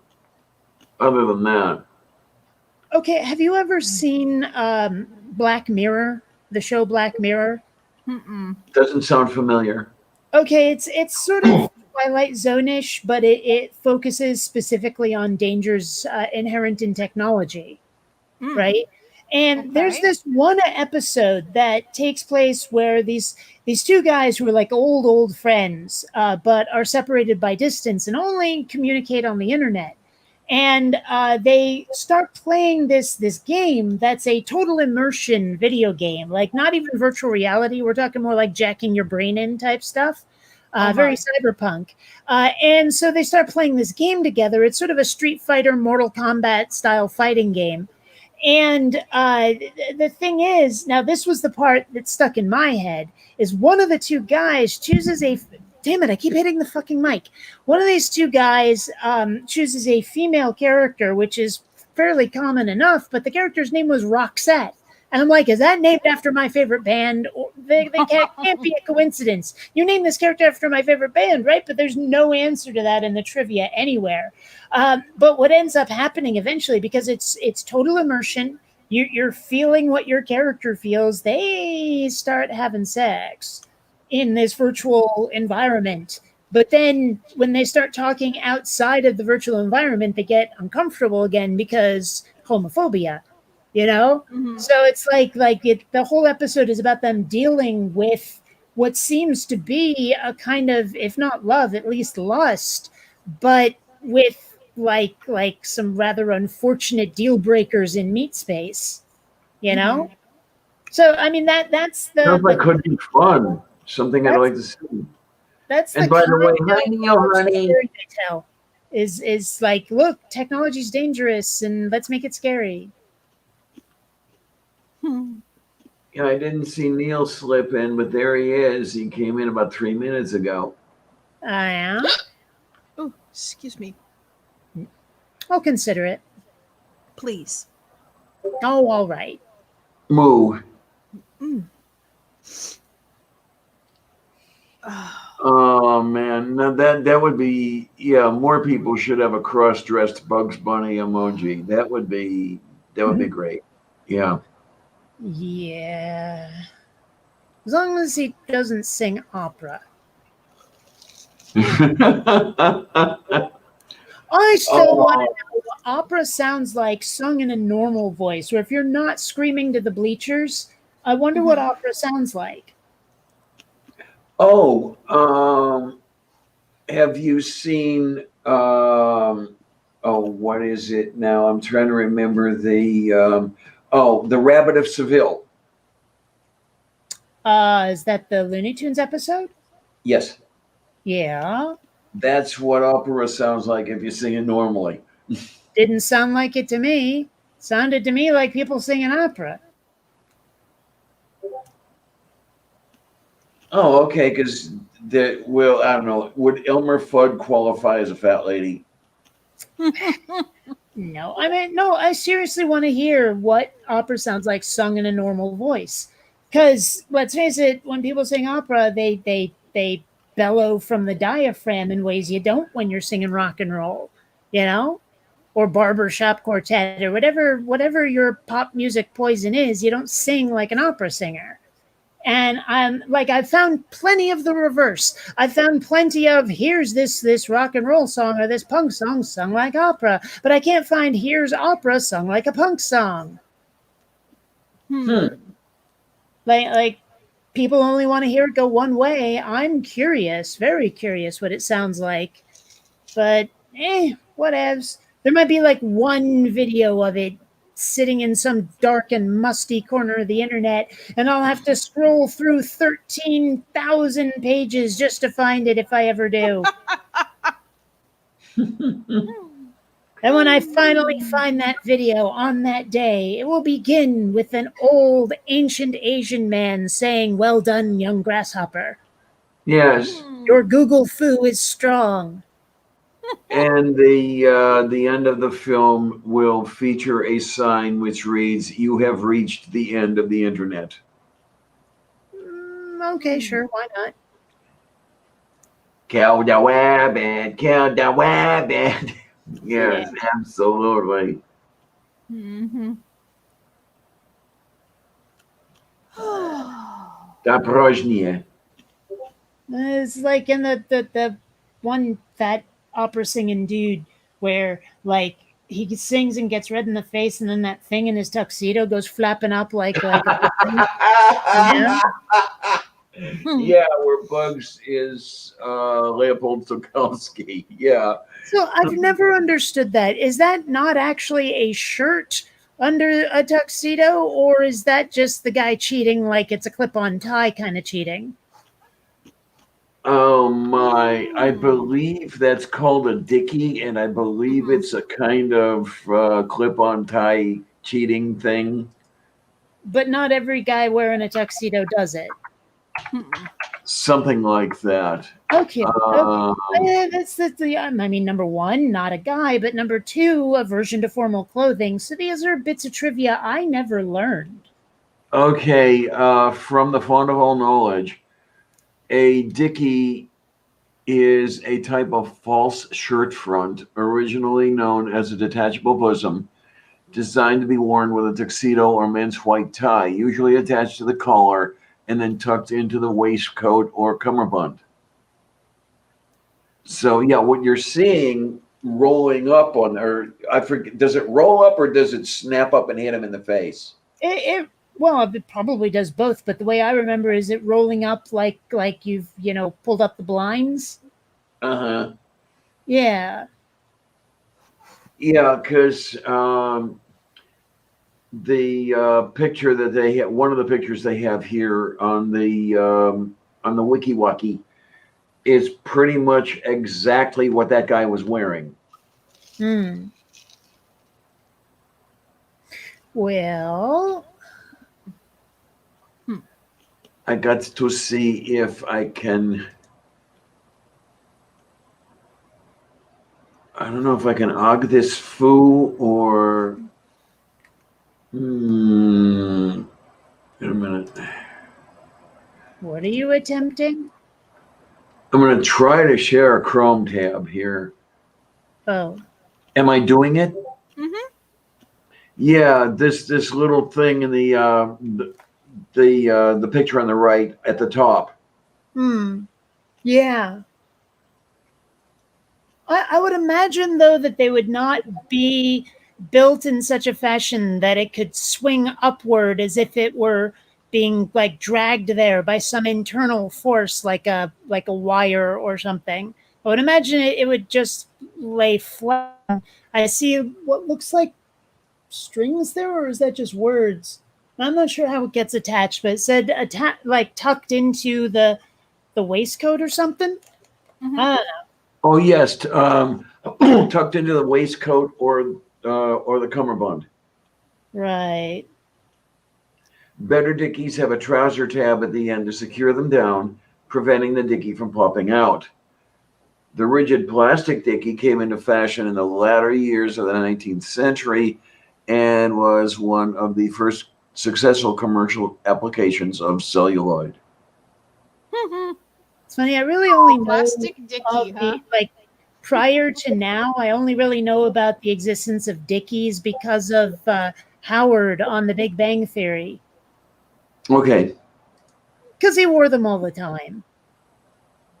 Mind you, it was more the like false turtleneck variety, but still. And Jackson Heathen has been hanging around here for a reasonable period. Seems to be a nice enough guy. Right, Jackson? Oh, I don't know. I hear behind closed doors he's eating babies while they're still alive. Oh my, not even blanched? No, he likes the screaming. Okay, then. I don't know. Yeah, because it's kind of nice to be able to blanch them and peel the skin off, and then they go down better. Are we gonna get shut off for this? Well, I suppose for your cooking show, you could always do roast suckling toddler. Yeah, there we are. Oh man, that would be so much fun if I could do a crossover. What I'm trying to figure out what I would roast. I don't know, dress a suckling pig up as a toddler, and I'm trying to figure out how to do it. I don't know. I think if you're going to roast anything, it should be an aging over the hill comedian. Oh, okay. Okay, we can do that. I don't Yes, know. oh no, this is not go a to good their own roast. It seems to me like it would be hard to not start taking it personally after a while. Okay, now if somebody is being a dick to somebody else around here, could you please cut it out? Okay. Jackson, are you listening? I don't know if you are. Please, just be nice. Okay. Nice is boring.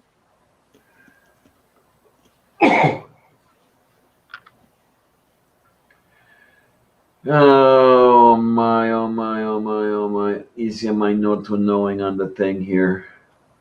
Well, you know what I'm not knowing on the thing here is what I'm doing for dinner. I've barely eaten today. I really should eat, like, something substantial. Yeah. Check the comments on the video with the ballots. Okay, I will. I know. Yeah, I saw that you left a comment on there. That was your county, huh? Oh my. Oh my, oh my, oh my, oh my. Oh. Brap. Brap, you say? Brap. Yes. Okay. That sounds like a cartoon onomatopoeia of a bodily function. Pretty much.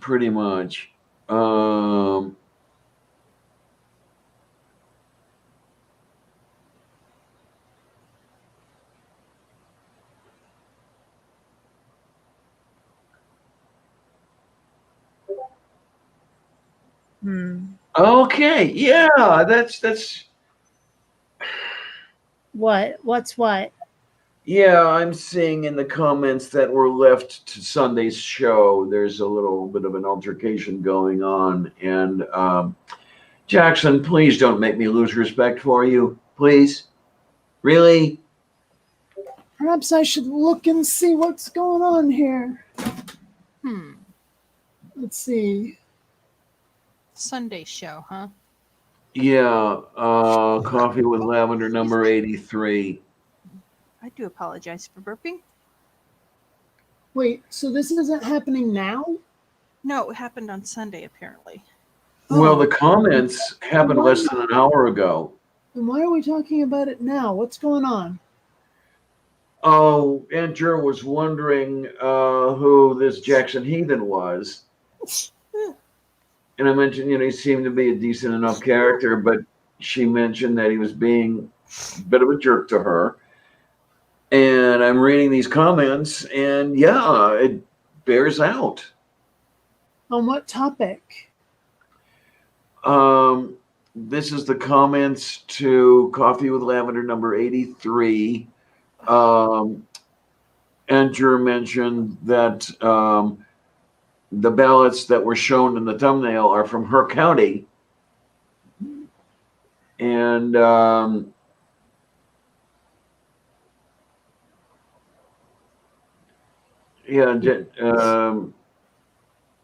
he was just a little bit too curt, I would say. One of his comments, "I'll give you that, my preteen friend. I admittedly misread county for country." And it's like, oh, come on, really, be nice, okay? Nice is boring.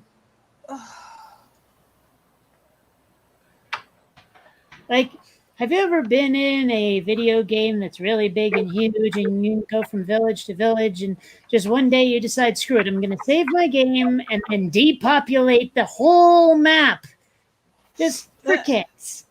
Although it was kind of unfortunate in Fallout 4. It turns out you can't kill kids. They won't let you. You can knock them down, but they get back up. Like, the adults stay down, but not the kids.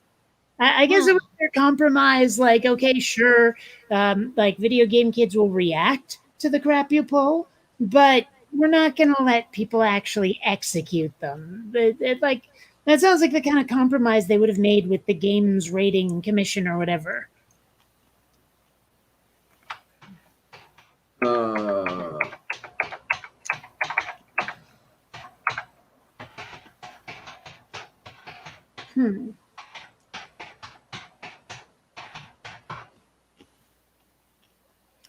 Oh my, oh my, oh my, oh my. Anyway, yeah. Ooh. So when people say like they exclaim, "Oh my word," they never There say you are. the word is theirs. I find that very irritating. You can't just say my word and not identify it. What if I say the word and don't pay you the proper royalties? Jackson, the thing is, it did sound a little condescending. I get where she's coming from. Now, if we can make nice and stuff like that, and then continue to be nice, that'll be a good thing. Are we really still on this? Okay. I was closing out with that. Jackson just made a comment. Yeah. I'm going to go. I have to start preparing to help my mother over the next. Oh, that sounds like fun. Oh, well, actually, I don't know. That sounds like it's going to be could stressful. be rather nice, considering that the news was a good The news. news was good news, but I'm not looking forward to the next 4 weeks of having to drive her to daily radiation treatment. Well, So. we can all just hope she turns into a superhero. Oh, Yeah, yeah. there you go. Spiders with her. Tell her to bring spiders with her so she can I get will. irradiated Okay. and combine with them. Yes, There you are. that would be so creepy. Yeah, this is the unfortunate thing. Say what? Go ahead. No, go ahead. This is the unfortunate thing. Did you say it at one point, Kate, where the people who go in for radiation treatments for cancer never come out of it with superpowers? Yeah, I was lamenting that. Yeah. But okay, I will see you all later. Have a good time. Have Everybody fun. be nice to each other. Enjoy your evenings. Stay Well, safe. Well, we'll give it a try. And Tornado's night from his bedroom. So.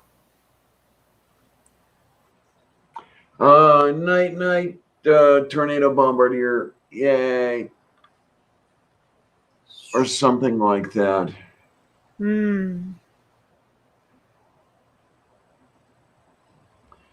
Oh my. Okay, I see that Kate dissolved into the ether. No, there she is. There she No, we're is. here. I thought For half a minute, no, I got my references mixed up. I thought you had disappeared. No, that's, Mom NATO just took off. And why did I think you were Mom NATO? I don't know. I don't know. Panipicada. So, yeah. Oh my. Yeah, so it's going to be interesting. Amiga, I left you my particulars, and then if you want to talk about exchanging value for value or something like that, we can do that. But yes, I think I will take you up on that offer of viewers, and that way. We're going to have that side of the machine working as well as this side. Gets a little cluttered if I do everything on this side. Oh, what you got?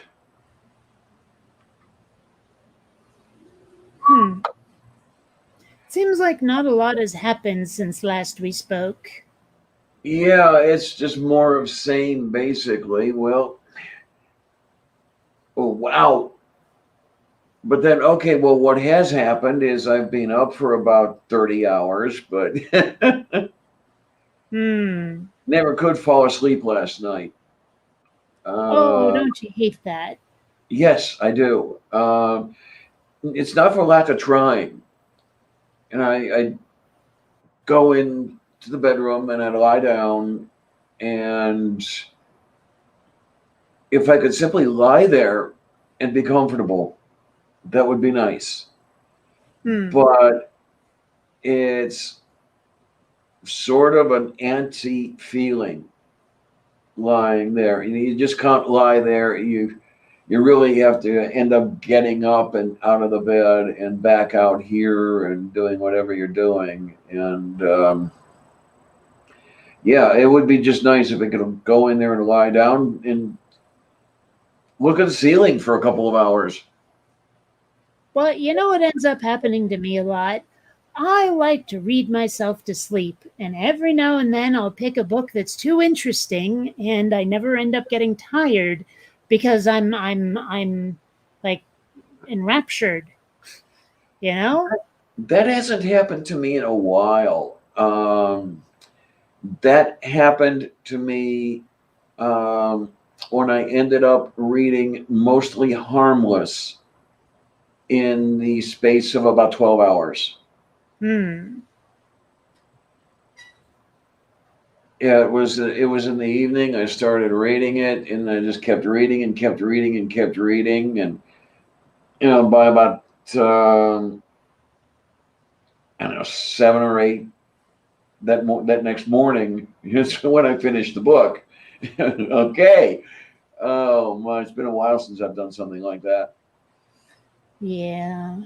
More of what I'm accustomed to is, well, part of it's the books I read, but you start reading the book, and after a while the words just start running into each other, and you've got to put it down. And then when you pick it back up, it's a case of, okay, where was I? And you've got to back up 2 or 3 chapters and start over again, I mean, I've been there. It's one of the perils of reading books in wood pulp form anymore. I like to read on e-readers, on, my Kindle Fire. The only real drawback, and this has only happened to me once or twice, is if you fall asleep reading, you don't just have a sort of light, fluffy book hit you in the face. You have a big old electronic tablet crashing across the bridge of your nose, and that's no fun at all. So, right. Yeah, that's the only disadvantage I can really think of off the top of my head, but still. Oh, look, it's Artie. Yay. Hi, Artie, sweetie.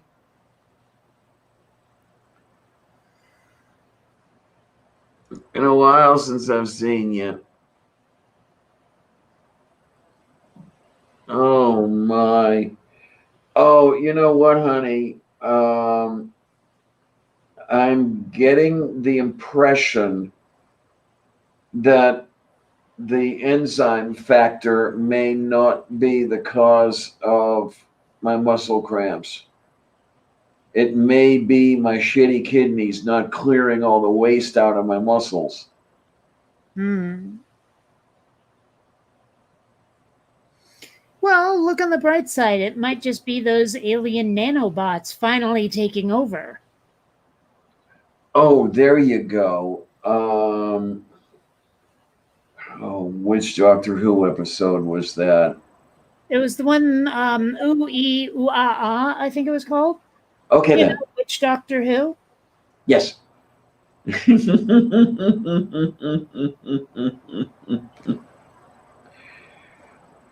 Oh my. Yeah, okay. Von Rick's got an idea. Yeah, where you need to invest in a tablet holder. Eh, Speaking of holding tablets, did I take my tablets today? I don't know. I always forget to take my tablets. Well, then I guess you didn't. Yeah, I forgot to take my tablets. I'll have to take those. So, Uh, like, if you were to get those pills in a larger size, would they be full-fledged tables? pretty much, yes. And then there would be this cat. Honey. That's not a guarantee. The two do not follow from each other. There you are. I don't know if I've asked you this before or not. Do you run into troubles with little orange cat tearing your chair apart? Kind of, but not really. The thing is, I have another chair. It's the one I was using before the one I use now. And Xander likes to shred that one. Oh, lucky you. Yay. Yeah, because it's obvious that there is a kitty what lives here, and unfortunately, it's obvious on my birthday chair. Hmm. One thing that was kind of funny, like when I still had a couch, but I didn't have enough room to properly play VR, and I wanted to get rid of it. My dad was here and he helped me out, and we were both like, "Man, it's going to cost so much to have some like service come and haul it away. What are we going to do? No one's going to want it on Craigslist with all of this kitty scratch damage." Of course, we put it on Craigslist anyway, just in case, and it was gone in less than an hour. All right. You know, so I mean, sometimes you got to check your assumptions. And yeah, getting rid of cat damaged furniture easier than you might think. Oh my, it's I haven't picked up any cat damaged furniture. I picked up a cat damaged mattress once. Was it heavy? Um Not as bad as one might think, but it was still a little weighty. Yes. It So, was a full-size mattress. what size? The size above twin, Just but say the not word again. full. Oh, full. Okay. For some reason, I thought there was like a K at the end of that, and I was like, what the hell is folk? Okay, yeah. Yeah, I had that on the floor in that one apartment in Homestead. The one that was about the size of my current kitchen. Yeah, talk about a minimal one bedroom apartment. Honey, those are sharp. Come on. No. Kittiness. She's doing it to get my attention. You know that. Well, what other reason do cats do anything? You is a kitty. I should Oh, probably look. not be yawning this early. I'm amazed that I'm not yawning. I was yawning as the live stream began, and I sort of worked my way out of it. Now, watch. I know what happened. You're sucking out all of my energy. Shut up, Clarion. Don't make me have people hunt you down and do torturous things that you won't enjoy. I have to specify other people hunting you down, because otherwise you'll just keep making these lascivious comments. There you go. Yeah, I love that lasciviousness. Yeah. And then, yes, the kitten decided that black is not my color, so she had to add whatever color this fur happens to be. It's not brown, but it's not black. I'm not sure what it is. Maybe it's brown or brack. Yeah. Okay. My name is Brack. You've seen that one, right? I don't know. The 12 Days of Christmas as done by Space Ghost. Oh, then no, I did not. I know like a lot of 12 Days' variations, but not the Space Ghost one. Okay. Yes, a dirty mind is indeed a terrible thing to waste. Absolutely. Last night, it came up about like hygiene is a pervert's best friend was the quote. Oh, jeez. Okay.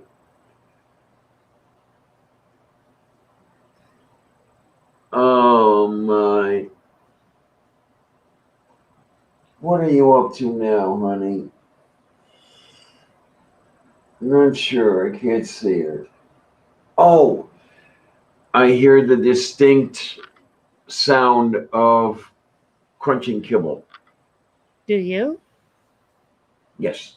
So, little one is stuffing her kitty face. Yeah, it's funny. For a while there, I thought Columbia might have been stealing Xander's food, because every now and then I'd walk over there and catch her at his bowl. But at one point, I happened to walk past and I was looking at them, making sure it wasn't happening again.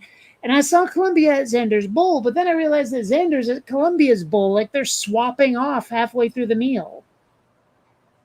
Oh!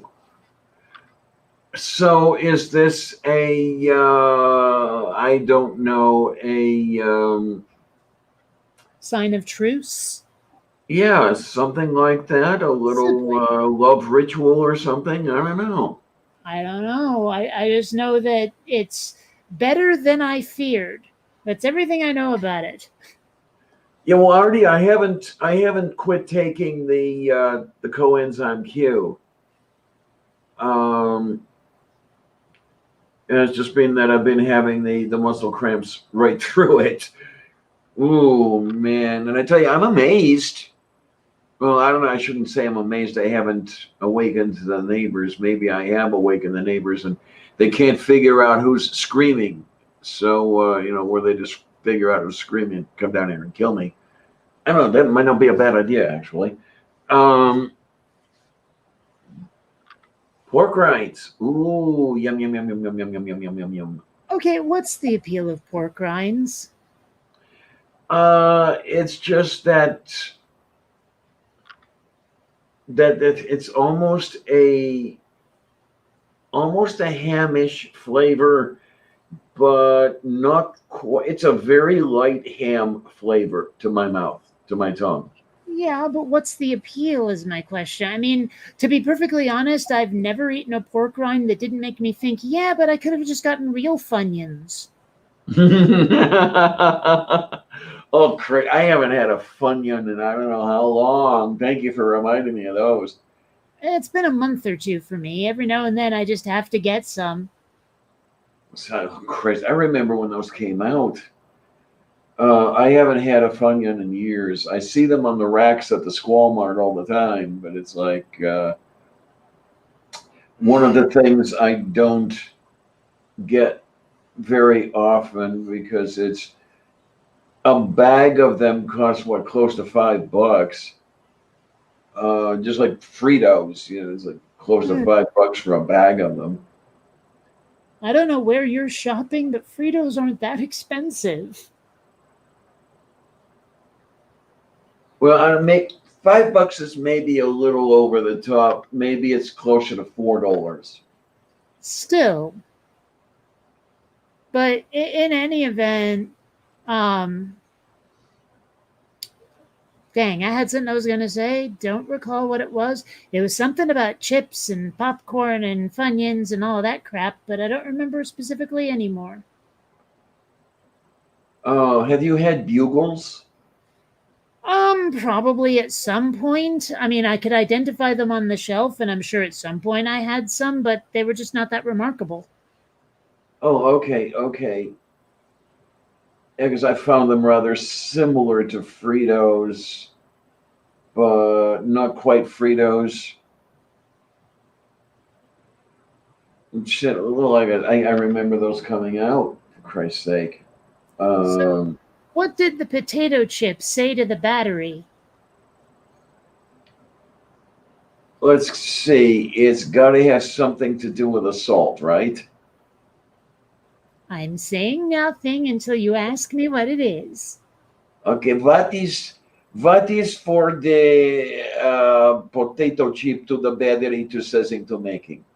If you're ever ready, I'm Frito-Lay. Oh, jeez. I think I learned that in like elementary school, and it's stuck with me ever since. Oh my. Does Eveready still do the cat running through the number 9 or something? I haven't seen that in a very long time, so I doubt it. Hell, for all I know, Eveready doesn't even exist anymore at all.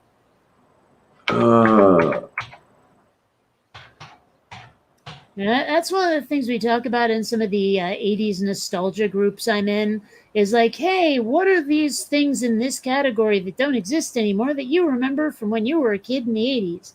So, and then that triggers a thread of about 2,000 replies, and I am not exaggerating, 2,000 replies. Like these 80s groups, they're the ones where someone asks a question, what's your favorite this, what is that, blah, blah, blah, blah, blah. And you get there, and it's been like 5-10 minutes, and there's already 100 replies, and you're like, I'm not going to say anything because no one's going to read it. Oh, no. Oh, no. What? On eBay, What? there is a set of 2 vintage Eveready 9 Lives batteries for $14.99 by the label, if you will, that's painted onto the zinc case. It's not a plastic or a paper label. These batteries, or cells actually, have to be at least 40 years old. Who would pay $15 for 2 D cells? Well, you know what? People collect any damn thing. I mean, people collect like trays from fast food restaurants. It doesn't shock me that someone out there would be like, "Oh, I need those D cells to collect to finish my Eveready collection." Wait a minute, they came out in '84, right? Those are the '84 D cells. I can't use them if they're not '84. I guarantee you that like subculture exists out there somewhere. But what I'm waiting for is, even when they are on the shelf and you're not using them, the reaction proceeds very slowly, but it does proceed, that eats away at the zinc can. And eventually the battery, the cell bursts and leaks. Yeah. I'm amazed it hasn't done it yet. Well, I don't know what to tell you. I mean, it may just be a faithful reproduction. I mean, goodness knows that those exist out there too for various things. I mean, do you Oh, know the lengths some people will go to get their hands on Mexican Coca-Cola with actual sugar? oh man, I can imagine. Yeah, that I can understand because you can actually drink this stuff. So, I mean, point being, now I want some Coca-Cola. Damn it! But anyway, point being that, yeah, like people will do a lot for their passion, whatever it may be. Man, I wonder. I'm looking at okay on eBay vintage large red Ever Ready 9 Lives number 457 battery 67.5 volts. This is in paper. The damn thing has got to be over 50 years old. I'm amazed that it hasn't burst and leaked yet. Really, I am. Maybe collectors have ways of preserving it. I don't know. Maybe, yeah, that would be kind of nice if they did. Would it though? I mean, really, would it? I mean, would there be any impact on the world whatsoever? And you'd have a pretty battery. Oh Okay. man, I don't look know. at It seems that like an thing. awful lot of trouble to go to. And oh, that's amazing. Oh God, that's amazing. Okay. I was Do I wrong. want to It know? had- oh man, I was wrong when I said it had to be 50 years old. Oh, On the label, it reads a National Carbon product. okay. Thing has to be at least 70 years old. Is this the same set of D cells you were talking about? No, 14 this is bucks? the 67.5 volt battery. Well, it seems to me that at that price, it's a bargain if you're a collector. Wow. Because National Carbon became Union Carbide sometime in the 50s, if I remember correctly. When did it happen if you don't remember correctly? Yesterday, I think. Okay. National Carbon Company. What do we have here?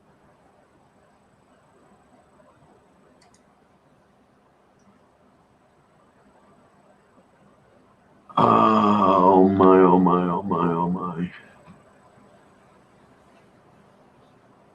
Because the male slimy bastard worked for National Carbon. Okay.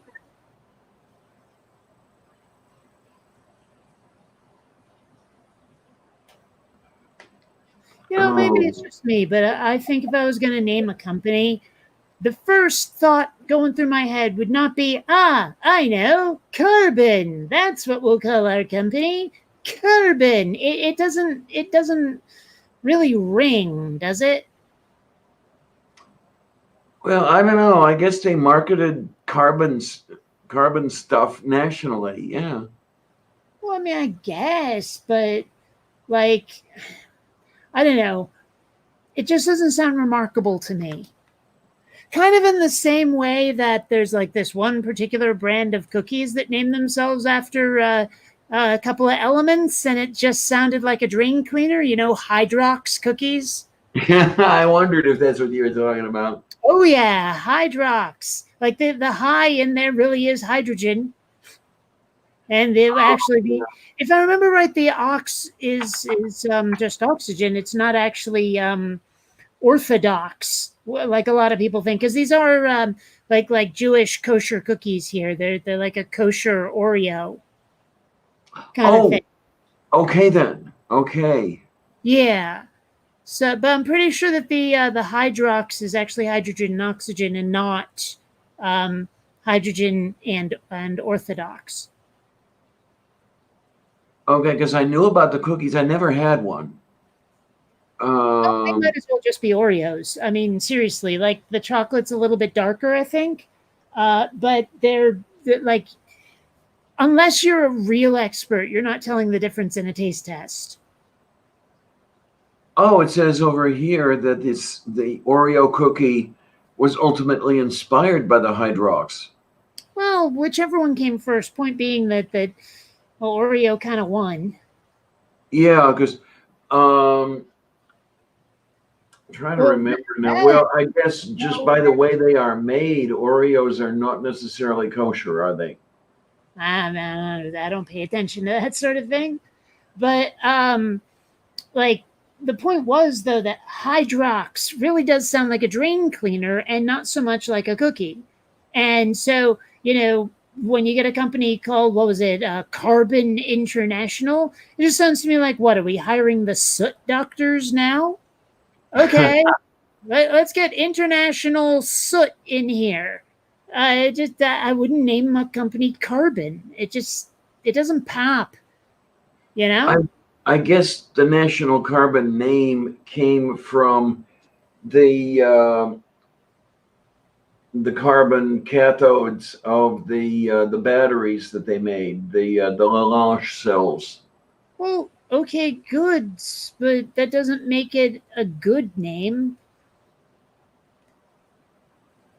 It's like, oh, Mhm. here's the origin of our name, and it sounds like we just called ourselves Hitler batshit, but you know, it's inspired by something else entirely. Shut up, man. It's like you gotta think about how the customer or the person with whom you might be making a merger or something here's the name of your company. Like, you've got Carbon International, and then you've got Minerals and Geology Incorporated. Or so, I don't know. I mean, you could fancy it up a bit, but the point is that Carbon International just doesn't make me go, ooh, hire those guys.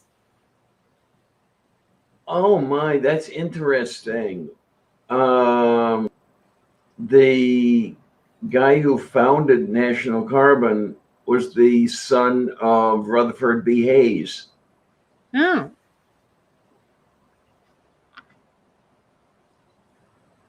Move beef. I Boy, don't a know. lot I of was trying to compose a bad joke where I pretended to not know who that is, and then insist and double down and quintuple down and defend to the hilt my wrong answer, but it just wasn't coming to me. okay. Well, I Look at all mean, this. I was just rewatching How I Met Your Mother, and I don't know if you've ever seen the show. One of the characters, Robin, is Canadian, and she was considering getting American citizenship. And so one of the other characters, Barney, was putting her through a sort of like American cultural quiz kind of thing. And part of it was not merely insisting on your wrong answer, but aggressively defending it to the hilt is part of being an American. And so I was just sort of like, I had that joke on my mind, and I was trying to turn what you had said into it, but it just wasn't happening. Oh my. Now this is crazy. The company appears to have consolidated from a whole bunch of other companies. And we've got American Carbon Company in Noblesville, Indiana, Brush Carbon Works, Cleveland, Ohio, Faraday Carbon Company of Jeanette, Pennsylvania, right down the street from me, Globe Carbon Company of Ravenna, Ohio, National Carbon of Cleveland, all these, carbon this, carbon that. Yeah, Good these Lord. guys had a real hard on for carbon. My goodness. And they're all within, well, except for the one in Indiana, they're all within, say, 200 miles of each other. Less than that, actually. Oh, no, there's one from Phoenix Carbon and Manufacturing Company of St. Louis, Missouri. Hey. I have to admit, I kind of want to smack someone when they say Missouri. There you are. Or if they pronounce the T in often. Oh, yeah. I hear that quite a lot.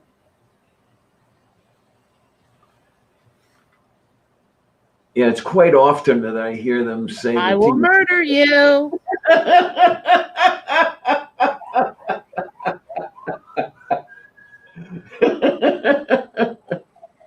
I'm telling you, kiddo, sleep with one eye open, because my assassins will be coming for you in the night. Oh, my. What's the robot's name? Oh, you're going to have to be a lot more specific. The robot in your Oh, little Dewey. Dewey. That's it. Yeah, okay. Did you get that from the duck? No, Okay. no, he's named after the Dewey Decimal System. Of all people, I would have thought you'd go there first. Oh, okay. Well, I stopped using Dewey when the numbers got too long, and that was, I don't know, about 1990, 91, something like that. Hmm. Really haven't thought about Dewey very much since then. Yeah, my shelving system is all Library of Congress. Yeah, well, point being that he's named after the Dewey Decimal System. Yay. Yay. See, I mean, the way I figured it, because originally both he and Sandra are from Rational Station, this series I was doing for a while. And I figured on this research station, there's going to be a library robot somewhere. And thus Dewey was created. Okay, then. Oh, my. That is amazing, though. Hmm. No, just that 67.5 volt battery. It has the same sort of terminals that a 9 volt battery has. Yeah, I think you might be a little too into batteries. Yeah, well, I haven't I haven't used the batteries in quite a while. No, it's all in a box in my side table, and really haven't gone there. Oh dear, oh dear. Yeah, and I don't have a game console controller, so I can't make that excuse. You have a cell phone. Say again? Never mind. Nah.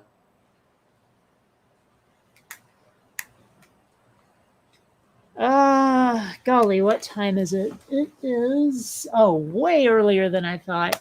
It's howdy doody time. Well, right now I've got the kitty staring at me going, food, food, food. She's very eloquent with her eyes. What time do they eat? 6 my time. So in just Oh, in a little under less than a half hour. Yeah. Yeah.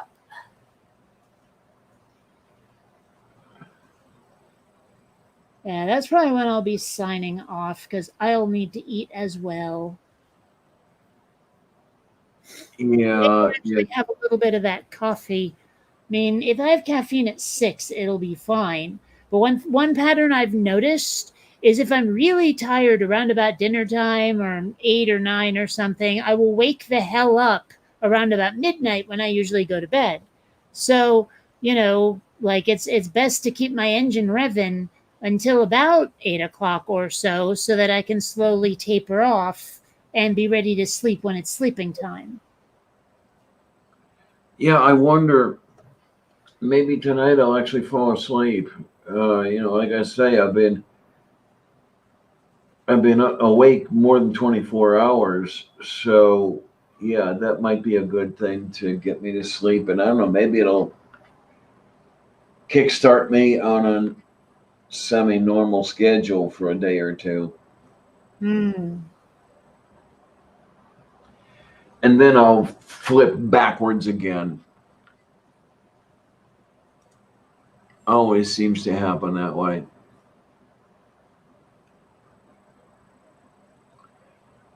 Well, Oh, da Brezhnev. So I made a little bit of progress. You remember last time we were talking about that weird ghost horse looking thing in that game I'm playing?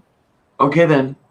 Well, I managed to capture and tame it, and I was able to ride around on it for a while. But when I brought it to one of the stables, they wouldn't let me register it. They said, no, that thing's a monster and it'll curse us all. And so I had to let him go.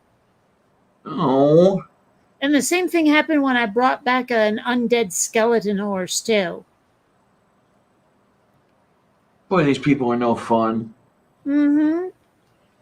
Especially since once I got control of them, they were very docile and gentle creatures.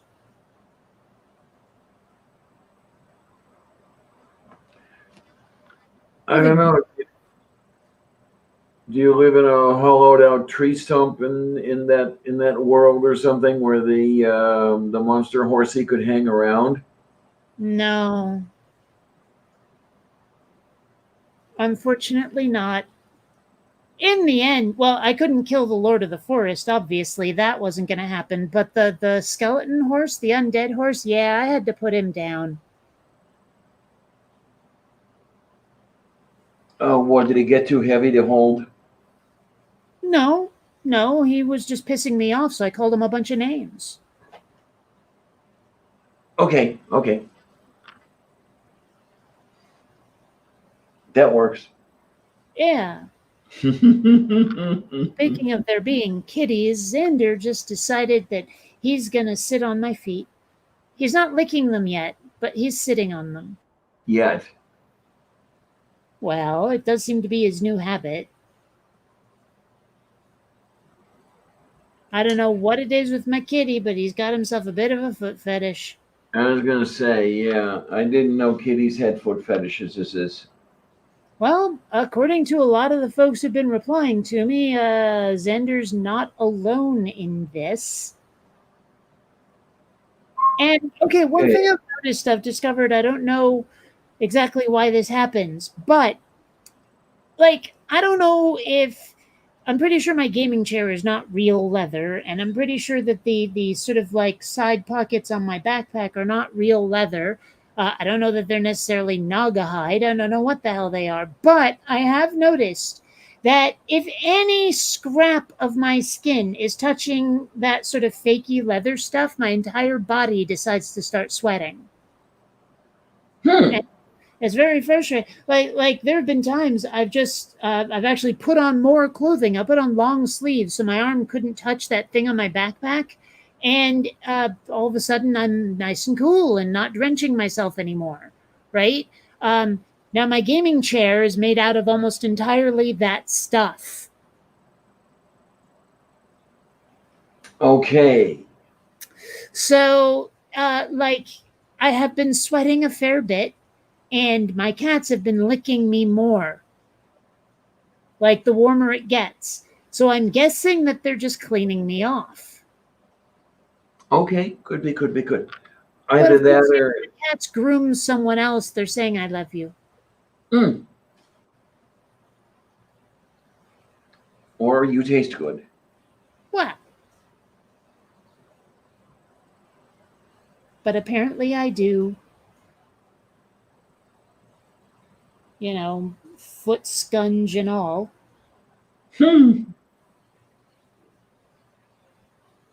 I don't think people say the word scunge enough. Of course, I'll probably look it up on Urban Dictionary and discover it has some really horrible racist origin and no one should ever say it ever.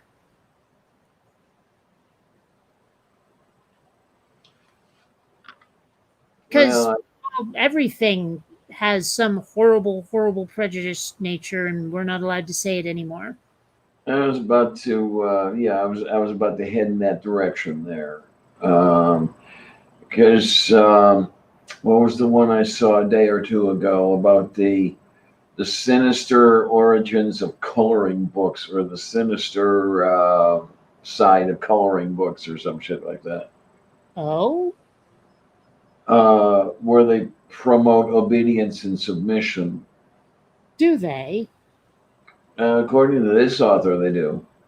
I mean, I suppose if teachers and parents got really adamant about coloring inside the lines, maybe. But, you know, like, there's nothing that says a kid can't go, oh, yeah, I colored the mommy purple and the daddy green, and now they have to fight because they're drowsy.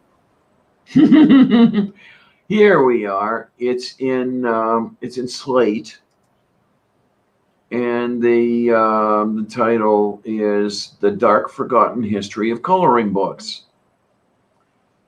And let's go down to the bottom here, which is There where. he goes. Xander slurping the feet. Oh my! Oh my! Oh my!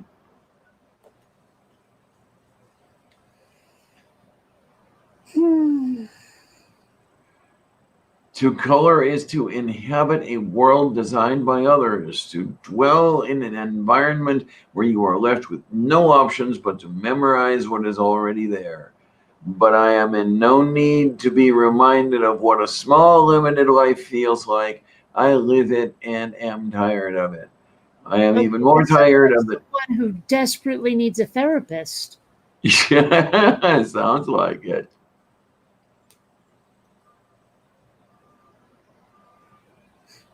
Oh my! I know, like there was this whole routine that Patton Oswalt did about Lucky Charms and being stoned.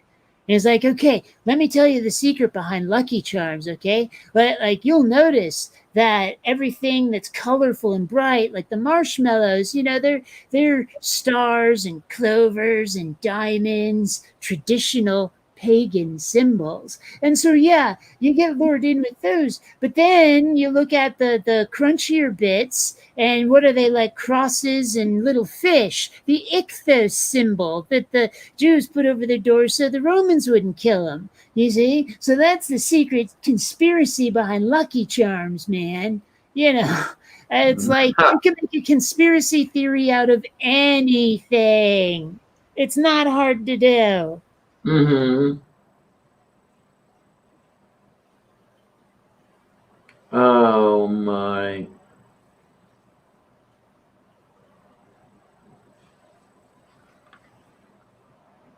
Emmanuel Lugli, whoever that is, that's the author of this particular piece. You know, I cannot hear that name without a Monty Python song starting in my head. No? Which name? Emmanuel Kant was a real pissant. Ah, Really stable. That one. that one. Yep. And you know, like that also brings to mind other names that start with E. Like I remember when I was very little, I had a book called Emile and the Detectives. And it was about like this little kid who is on some trip without his parents for the first time ever, and some dude on the train stole the money that he had hidden inside his coat, and he gets like a whole bunch of little street rats to help him hunt down the guy and take his wallet back. Okay. So the other kids, the street rats, they're all the detectives, and Emile is the little kid. You know, so whenever I hear that name, Emmanuel, my brain also goes to Emile because they're weird names that start with A. That'll work. Yeah, that's another insight into the weirdness that is my mind. I don't know. Does anyone else think that way? I actually do genuinely wonder. Does anyone else have these weird memory cascade triggers like that where you just hear a name that starts with E and the next thing you know you're thinking about, like, I don't know, an author you read 30 decades ago just because you heard a name that started the word with the letter E? No, you're the only one. Well, I mean, it surprises me sometimes the things that I do and other people don't, and vice versa. Like I remember seeing a statistic, and I wish I could remember what it was, but it was depressingly high. The number of people who don't read for pleasure, who after schooling don't even read at all, like ever again, except a magazine or instructions on something. That is heartbreaking. It is. Yeah, well, it's not just heartbreaking though; it's boggling. I can't imagine not reading for pleasure. Of course, Well, I can't imagine reading nonfiction for pleasure, but whatever, it's still reading. it's just so, I mean, like when I find myself going down massive rabbit holes that were triggered by a name, and ultimately where I end up before I realize I'm down a rabbit hole has nothing to do with the name anymore. I wonder if that happens to other people or if it's just a few of us or just me. Well, the bit about people not reading past school, people not reading for pleasure. You've described this entire neighborhood. Well, You've described a good at least half of Pittsburgh. it's just bizarre to think of that not being part of one world.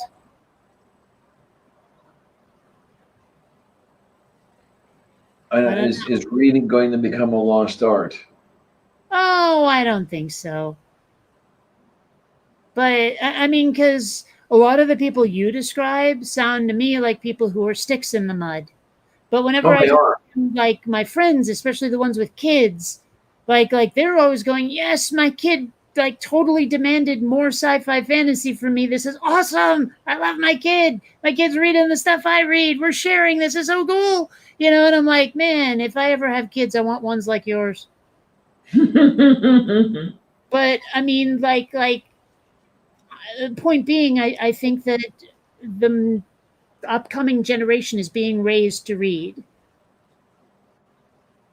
Well, that would be a good thing. That would be a very, very good thing. Yeah. Well, I mean, hell, I'm sure there's people out there who are like, okay, sure, book learning and all that, but how can football or hockey not be part of your world? I'm sure there's people like that who are as boggled as I am because I don't like sports. Oh my word! Remember, this is Pittsburgh. They love their Stillers. I'm sure God. they do. But I mean, the point being that I mean, like the paradigms are so different. And like I'm sure they pity me for not absolutely loving every Sunday watching the game.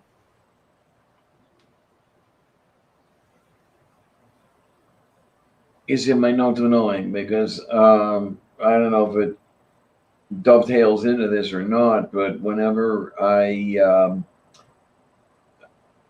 am looking for instructions on something or looking for a description of something, and everything that's offered is a video, it's like, please give me words. I want to read.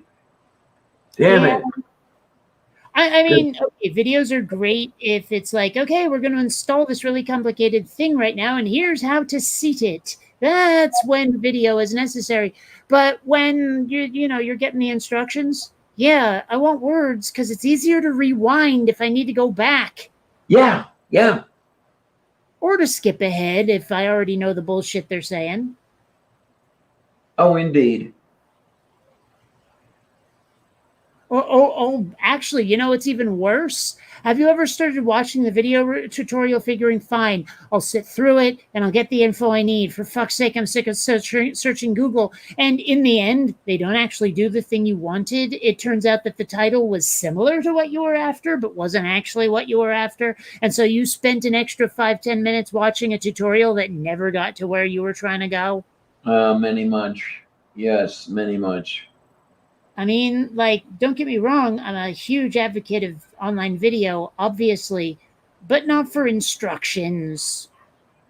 Or the one that really oggs my foo are, God, I'm going to sound horrible when I say this, but be that as it may, the young kids with the really thick South Asian accents who have no idea of how to make an instructional video.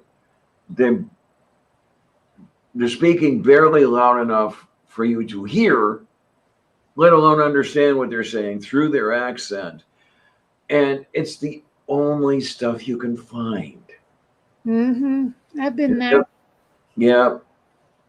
It's just so disheartening. I sometimes think, yeah, I'd like to make my own answers to those videos. And then I think, why? You know, I have to go digging until my hands are raw from rubbing on the shovel. Let everybody else do it. Well, the ones that I hate, though, and it's usually actually the ones that are words and not video, is when they skip a very crucial step. You know, where it's like even something as simple as, okay, click here, now go to this menu. But what they don't tell you is that this menu is nested inside of 3 submenus. Yes. You know, so you have to like hover over this, wait for it to expand, hover over that, wait for it to expand. You know, they don't give you all of the necessary data to get to the option. And I'm just like, I spend an hour going, it's not there. It's not there. I don't find it. What you're describing isn't there. You know, and finally, just in desperation, I either go looking for other tutorials or just hover my mouse over everything, hoping I'll find it. Yes, I've done that. You know, and then it'll turn out, oh, wait a minute, this is for a different version of the same software, and they've moved that particular menu somewhere else. Mm-hmm. Yeah, it's just, oh, such a pain in the ass. I just don't know anymore. It would be so nice if you could just get little pamphlets in PDF. And yes, I'm not going to say PDF format. Okay, I will be that nice to you. I usually say PDF file. Okay. And I will let the viewers of this film, if they watch it ever later on, figure out why I said that. Okay. Yeah, just like pin number. Yeah, I figured. Or ATM machine. I wonder how many others of those there are. Because honestly, like pin number and ATM machine are the only ones I can think of off the top of my head. God, there are probably too many. I just don't know any of them off the top of my whatever it is that I have a top of. Yes. Yes. But I don't know. I mean, I wonder how many of them I am violating myself without even knowing it, simply because that's just an acronym we've always used. I wonder if the Font of All Knowledge has a list.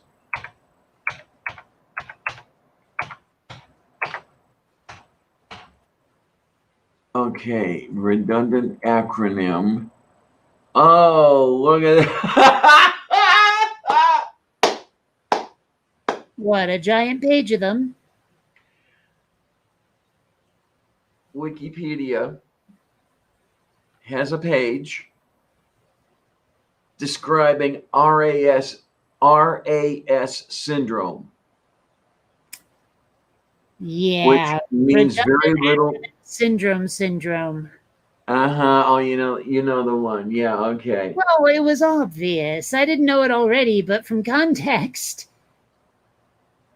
And then yeah, we've got let's see, UPC code. Hmm. And then of course the PDF format, LCD display, HIV virus. Hmm.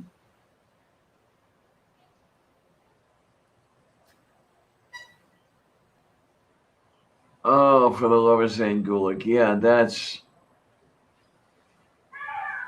But I love how RAS syndrome is self-referential. Yeah.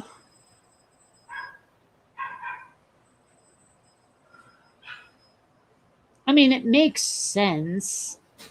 Whoever's going to make up a syndrome like that is clearly going to name it that way. It seems that the term RAS syndrome was coined in 2001 in a light-hearted column in New Scientist. Hmm. Makes all the sense in the world. Does it say by whom? Let's see. numbers 1, 2, and 3. So it could be somebody by the name of Gary Clothier or Okay. Stanley Newman.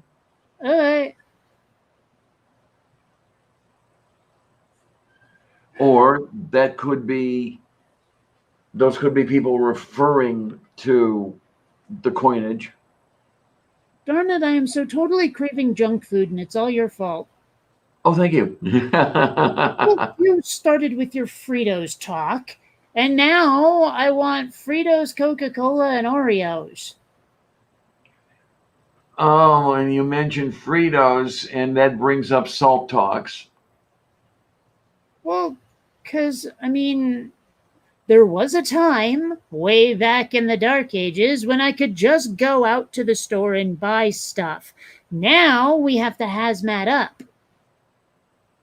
Yeah, and schedule a week ahead. Mm-hmm. Who's got the energy?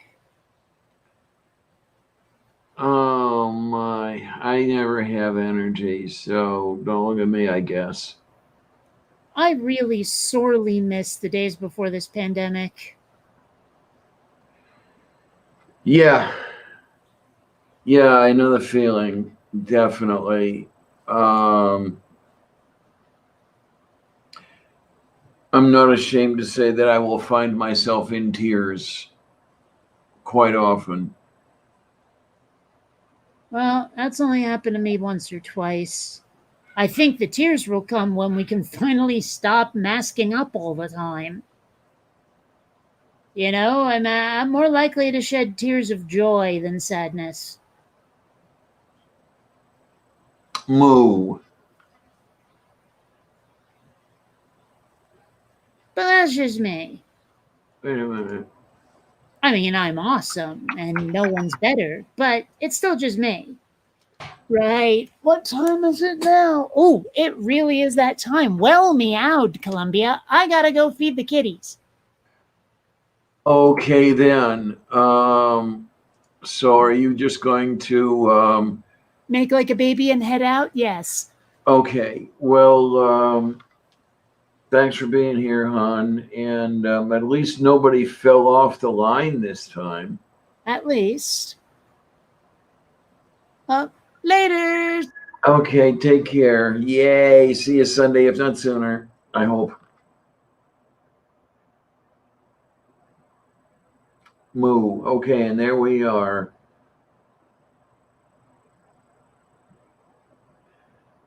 Oh, yoy.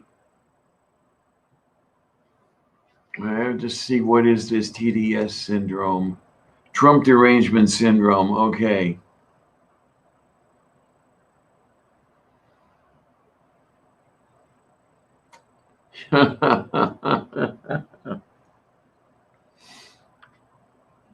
Oh my. Yeah, and unfortunately, yeah,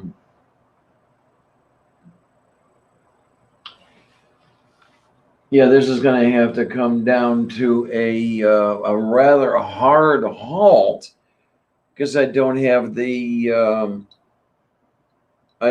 fancy stuff that's on the disk that died. So I mean, I have copies of it, but not here, for this little system. So that's an unfortunate little thing there. But we will figure our way around it and do whatever we can, do whatever we can, do whatever we have to. And I do want to thank every one of you. I do. Please don't hesitate to drop a line if you have any ideas on things you'd like to see or things like that.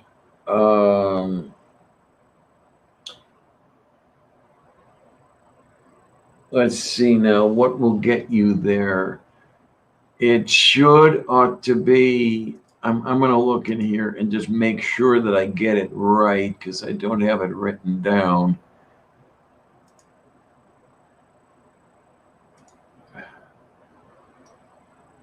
There we are. And yeah, Declarion at thelavenderlady.org is where you can get hold of me. At least as far as this show is concerned. Don't try sending any PayPal to me. I'm only allowed to have one personal PayPal, and I've already got that under my personal email. There are a couple people I'll clue in on that if they want it, and if they don't, that's okay too. But other than that, I do want to thank all of you for coming by. I do.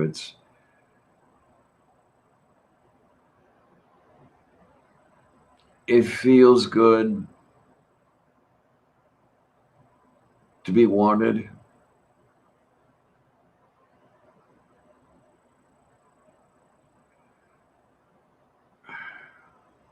I don't know.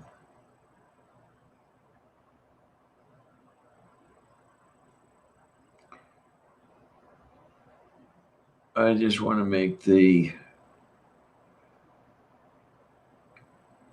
channel and stuff and things interesting and good and make you want to keep coming by. I'll find a way, I guess. I don't know. I don't know if I'll have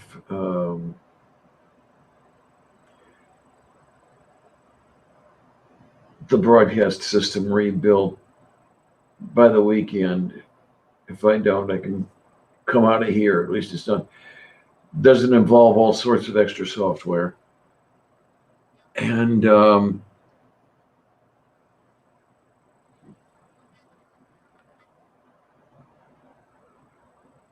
we'll just go from there. It'll be fun putting things back together, but that's okay.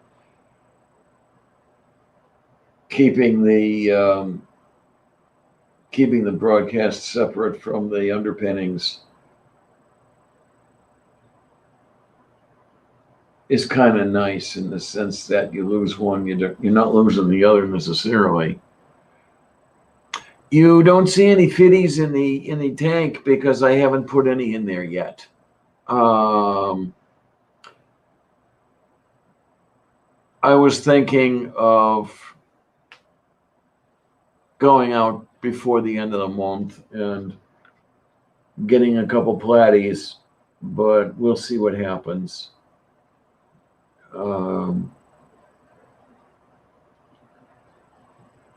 We'll see how it works.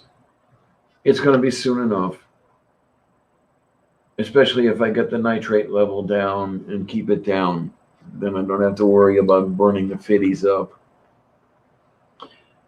Thanks a million, kids. Really want to thank every one of you. And we'll just go from there. Hopefully I'll see you again on Sunday. Okay?